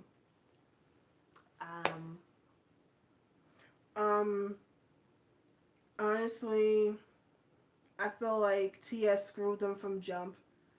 The fact that you debuted them right after the BAP lawsuit. That was the stupidest thing they could have done. Because no one was checking for Sonamu. And no one's still checking for Sonamu to this day. That was a big mistake. And honestly, if they were smart, they pick up their shit and dip. Because we already know how TS rolls. They ain't paying folks. I don't understand why Sonamu hasn't been on like a produced show or one of the idol shows. One of the girls is in the Unity group, the unit group. Oh, okay. Well, I haven't watched the shows yet, so I wouldn't have known. But yeah, like, good luck to her. Yeah. Hopefully they'll become a permanent thing, and then she'll have a home. Because Sonamu started out on the wrong foot, and they never really quite recaptured it. Because the problem that Sonamu had is they didn't have an identity. I remember, and you can check my channel, I did an unboxing of Sonamu's album because I had a signed copy from M-Wave. Mm-hmm. And I remember in that very video saying they have no identity. No. Like, you look at the album, and the album is all soft pictures and lovely lighting. The song, Deja Vu, was like a girl crush concept song. Yeah. And the two images were incongruous with each other. And their discography continued to be that way, a series of ups and downs, and you never knew what you were going to get from one comeback to the next. And you can't build a fan base that way. You absolutely cannot. No. Like, I put them in the CLC in the same boat, because they were like that as well. They Pepe, black dress. Or Pepe Hobgoblin, completely different. Like, they could never pick. They had an identity crisis and it didn't work. Same thing with Sonamu. I just did their debut was more like reminiscent of Warrior, but they never did anything like that since. They've always done other shit. I'm just like, but I really, besides the fact that they had never been able to pick their musical footing, I really do think just after the whole debut, people just we're not gonna fuck with y'all. Mm-hmm. Yeah, G Idol threw a cat mask on the beginning of their last time video foreshadowing CLC's career. Why are you so messy? David is so messy. Mm-hmm. But I love you still, David. But speaking of are they voices alive? Yeah, I think BAP's on a tour or something like that. I think I just seen something like Young Girl was performing something, so I think BAP's doing some type of tour. It's just surprising that they haven't released anything yet because normally BAP they doing something like they either on tour, they do something in Japan, or they release something in Korea, something. So it's just weird that it's like June, damn near July, and they haven't released anything musically yet. Besides like Jungkook released like some of his like solo stuff, but yeah. Yeah, that's weird. It's really weird that they haven't released any songs this year, which is weird. But I think also because the passing of their CEO probably could have probably put like a little damper on that too. And then the whole like scandals with secrets, so it's probably a little iffy with TS right now. So we haven't really heard anything from that other group, that TRCNG group, the boy group. We haven't heard much from them. We haven't heard Is much from. that how you pronounce it? I thought it was called tracing. Is it? I don't know. I mean, I was throwing the extra vowel in there because it didn't make sense. Yeah, the dumb people. I haven't heard from them since their first comeback, like the Wolf song, which was not that good. I saw the name, but I didn't listen to the music. We didn't listen shit. You never listen shit, but okay, let's see. Um, I feel like what's happening to CLC and Sonamu is what happened to Rainbow when they were in DSP. See, I didn't listen to Rainbow, so I can't really speak on Rainbow. So I don't really listen to Rainbow. I know like people really like that Black Swan song. Was it Rainbow Black the Subunit or something like that? I know people really like that song, but I didn't really listen to Rainbow. Iggy Azalea is dropping an EP. Oh yeah, I heard about that. If it comes out, I'll listen to it. I'm a fan of Iggy, so this is cool. But it's the letters, not tracing. Oh, so it is T. That's still stupid. TRCNG, dumb. But yeah, TS is like literally in shambles right now. So are you guys excited for the Newies comeback? I'll check it out. No. I'm not a fan I per was disappointed se. with their last comeback, the Where. Where you at? Yeah, where you at? I like that song, but that was pretty much it. But yeah, I'll check it out. I was never really a Newies fan to begin with, but I felt for them when they was on Produce 101. I like the last two newest albums.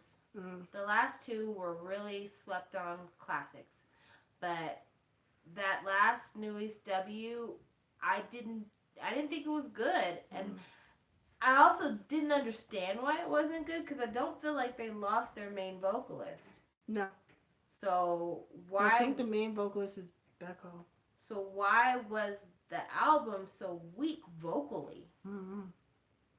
So I'm not sure. We'll see what happens. We'll see, but I just hope that Pledis keeps up this momentum because they'll never get a chance like this again. Mm-hmm. So they definitely need to, strike while the iron And if 17 comes to America, Newies needs to open for them. Fuck what you heard. I'm so sick of these K-pop groups coming here on these tours, and it's just them when they got a label full of people that could be on tour with them. What happened to the SM Towns of the world? Oh my gosh, I'm so fucking tired of paying freaking $200 for a ticket to go see one fucking act. I want a real concert. I want a real opening act. It shouldn't have to wait until a fucking festival or a con to see more than one act at a time for $200. Do you know how many Beyonce and Drake tickets I could get for that money? That's just frustrating. But you're not lying though. You're really not. You're not. There are plenty of these little no account nothing groups that would be more than willing to come out and warm up your audience for you. You could do it. They'd pay for their own flight probably just to have the opportunity to be in the room and make some fans. I don't understand why you won't put them there. Yeah. That is true. Because 15 and would open for GOT7. Facts. I said you're really not lying. It's really true because they don't have opening acts for K-pop groups. They really don't. It's just that's it. I don't do I'm trying to do K hip hop really have open. I don't think they do that And either. if you're worried about selling tickets, this is the perfect reason why you need to be doing package concerts. Absolutely. If you're worried about a Super Junior coming to America and not being able to sell out all the tickets to a venue, do a Super Junior, shiny TVXQ, old school night, whatever, and watch the stadium fill. Because all of those different fan groups are going to be buying your tickets. Mm-hmm.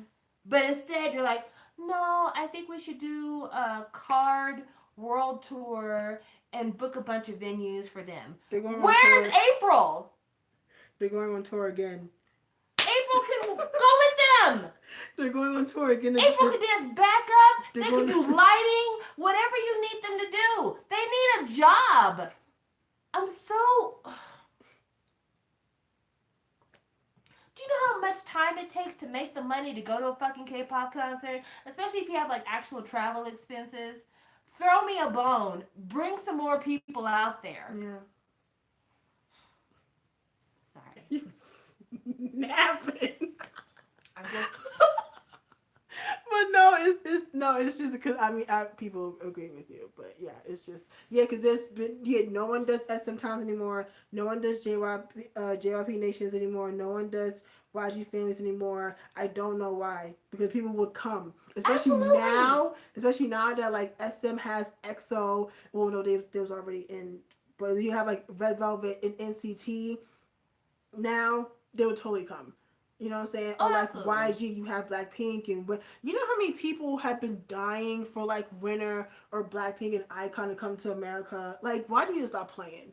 Yeah. Because that's money right there. Like that's like people would literally come like every time it's a KCON or some type of festival. It's like, oh, what about Winner? What about Icon? What about Blackpink?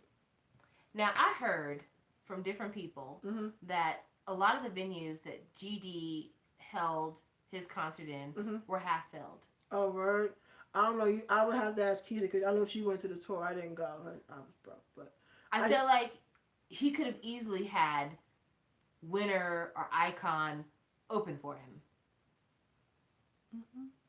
Because again, if you're a fan of GD, you're 9 times out of 10 you're a fan of Icon and or Winner. Yeah, because there's a lot of like label loyalty out there in the K-pop world. So it's like you get two for the price of one. Yeah, so why are they not touring together? It just makes no damn sense to me. Especially like Cube shouldn't send a fucking foot into America if it's not more than one group. Because Shanna did club tour. She shouldn't be doing that. No. She should be on like an actual stadium stage. And if you don't think she can do it by herself, then why not send the rest of the babies from Cube with her and do the Cube tour? Why not? Yeah. I don't know. I mean, like, I just feel like if they did those now, like, people would go. Like, it shouldn't have to be a KCON for me to see Also, I didn't Pentagon. mention B2B when I was talking about Cube. I apologize. But it shouldn't be, oh, the only time I can see Pentagon is at a KCON or some shit like that. Like, it should be like, oh, they're doing, a company tour. Like, they're making money from that. They really would. I don't know what the deal is, but like I said, SM Town now, they can definitely fill out the damn, if they can fill out the garden when it was just TVXQ, Super Junior, BoA, Shiny, FX, and EXO, they can damn sure sell it now they added Red Velvet and NCT. Like, come on now, they can do it before, they can damn sure do it again. Come on, SM, do it. Like, I understand not YG, I mean, I can see YG with probably just like Blackpink, Icon, and Winner. Now I wish that was like that when 21 was still here. Oh, okay. It says $1,500 for a KCON ticket. Get the fuck out of here with that bullshit. Ain't nobody got time for that. I've already expressed my issues with that. A lot of risks need to be taken for sure. Yeah, I feel like why. I don't know. I don't understand it either, but I mean, I just think that's how that should go, for sure. Let's see. David's being David again. He was like Nyla opening for BTS. I can't. You know, I could see that maybe BTS would have a hard time picking an opening act because Big Hit doesn't really have an act to open for them on the label other than Home, and I don't even think a lot of armies are familiar with Home. Because they don't even promote like that. So that would be difficult for them because they would have to find someone on a different label to open for them. Yeah. But then I think this is where an opportunity comes from for you to have a dean open for a BTS. Like that could work. That would really work because I think that a lot of people would be into his music because it comes into the same kind of wheelhouse that BTS has. I think the only thing that would keep somebody from opening for BTS is the reaction of some of the more ignorant people in the audience who would be like, boo, bring on BTS. And in that case, it would behoove BTS to put a message before their opening act saying, listen, if you don't treat them right, we're not coming out. That's how you stop all that shit. It's like, if we hear any boos, we're not coming out there. So, maybe you need to learn how to have some manners. Yeah. But other than that, for them it is definitely a different situation because they don't have as many label mates. But a lot of other labels definitely do. Yeah. Yeah, I mean that's totally true. Like I don't know why they don't capitalize, especially like now these companies are like, producing more groups. Like I'm just surprised Twice hasn't come to America yet. Why isn't Hot Shot and New East opening for One One on their U.S. tour? Hot Shot ain't doing shit. Yeah. News ain't doing shit. So like, why aren't they opening? Like I just.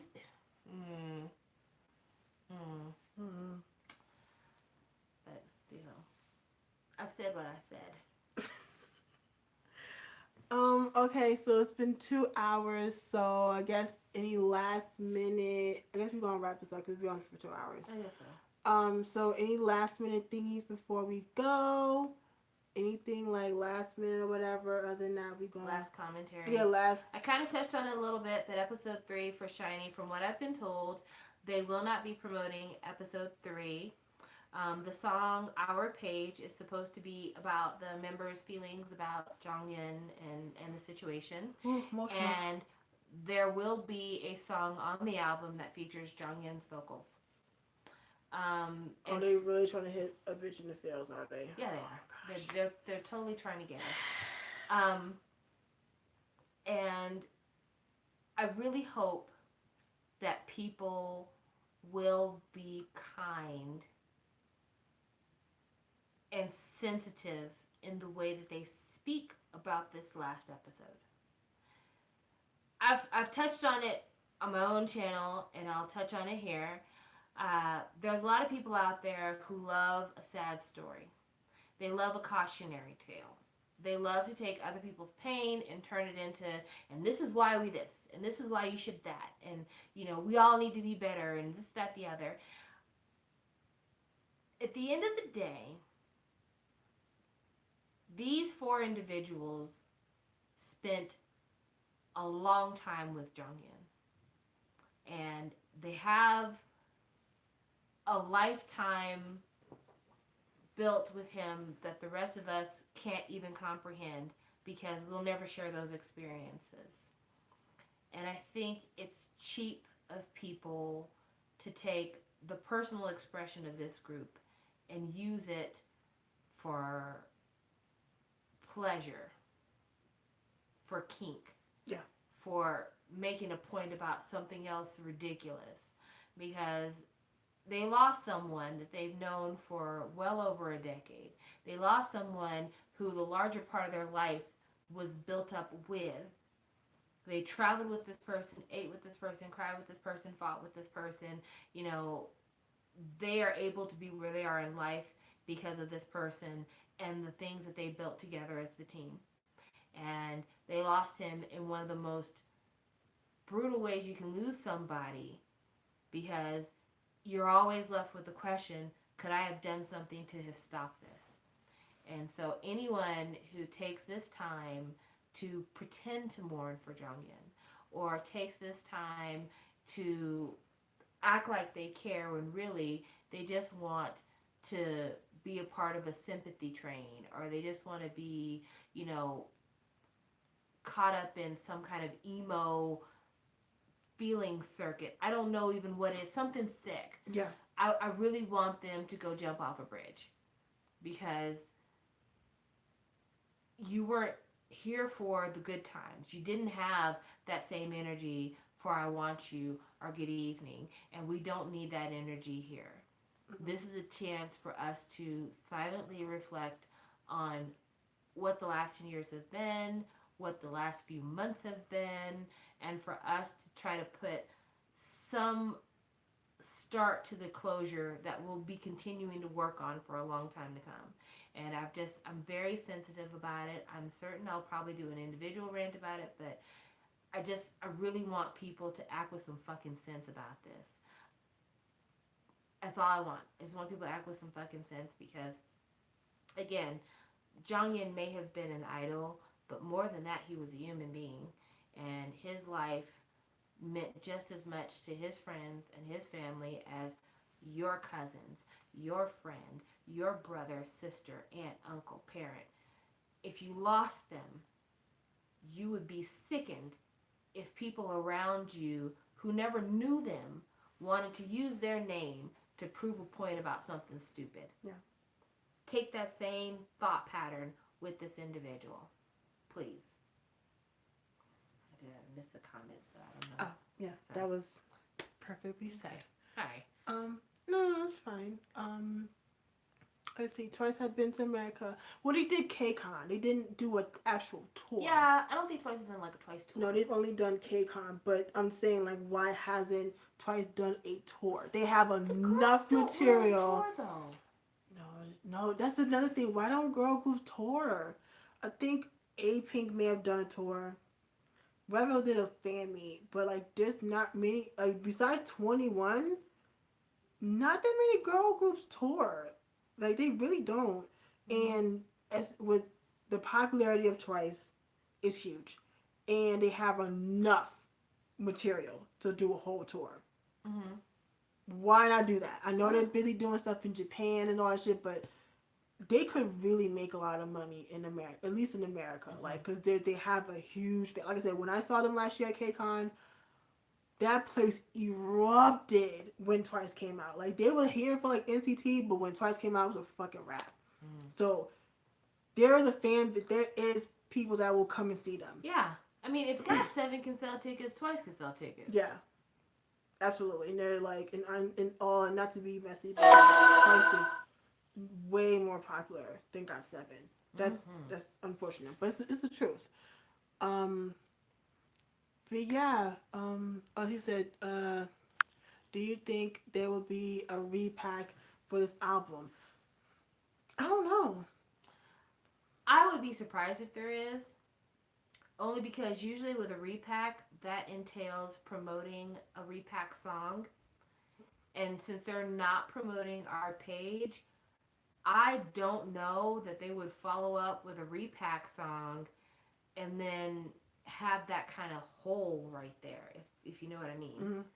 And, you know, somebody said it, that they felt like if Jonghyun hadn't passed, SHINee wouldn't have all of these albums and have such a big 10-year anniversary. And you know what? You're not wrong.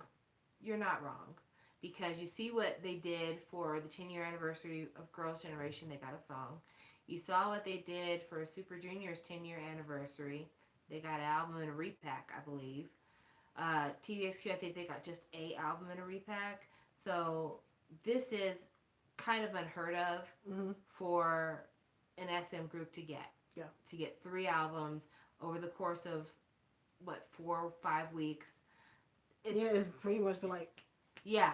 I mean, that's not typical, so that's why I don't think that this comeback cycle is going to have a repackage in the typical fashion that you would expect. Yeah.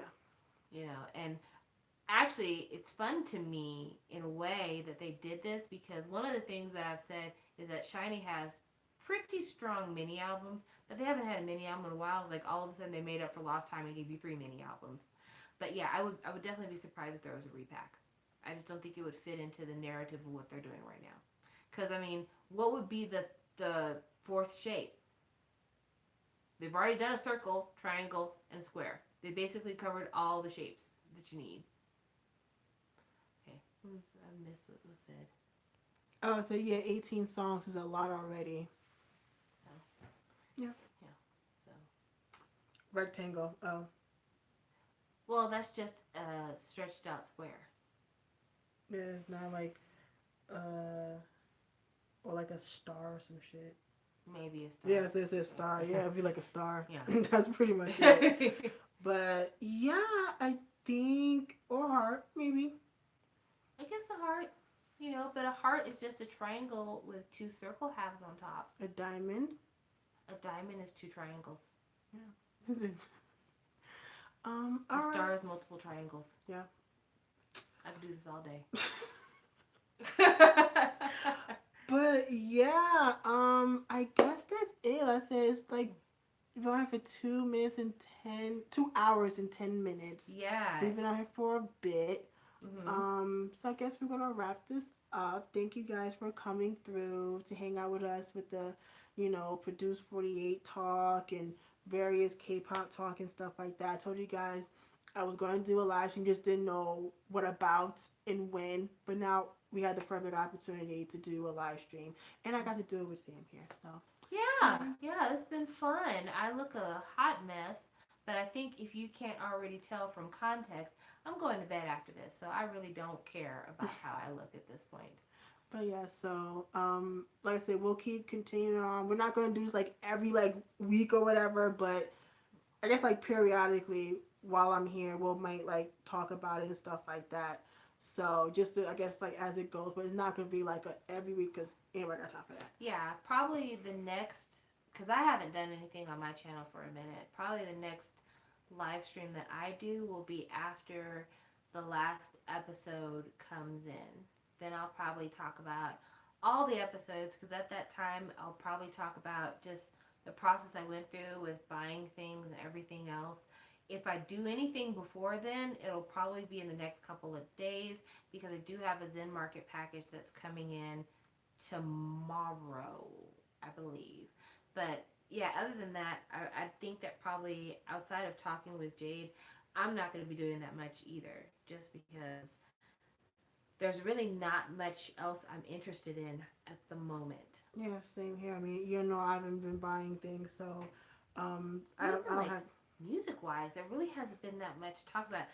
Kyung's new single is out. Listen to it if you haven't. It's good. It has Su is it Sudan or Sumin? I can't remember which one, but one of the Su's.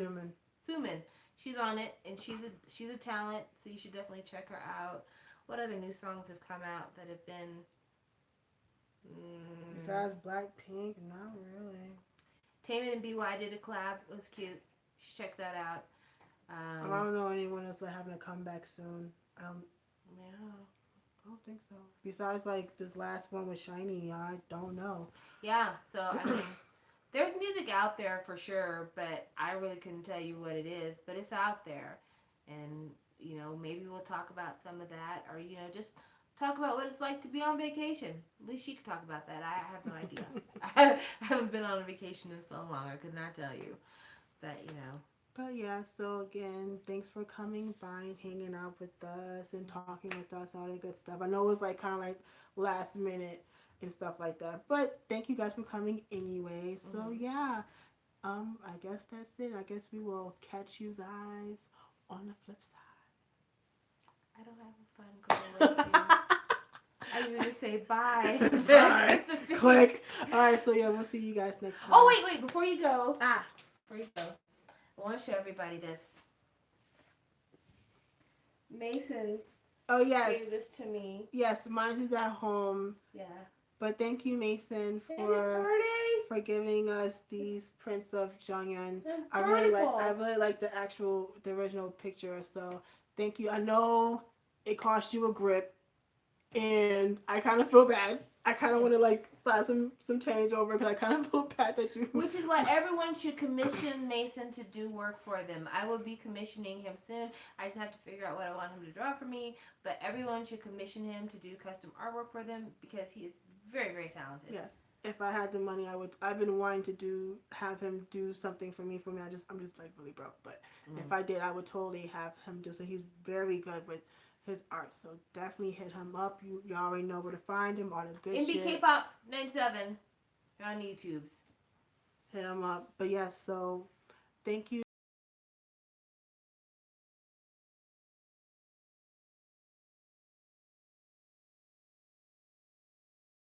guys.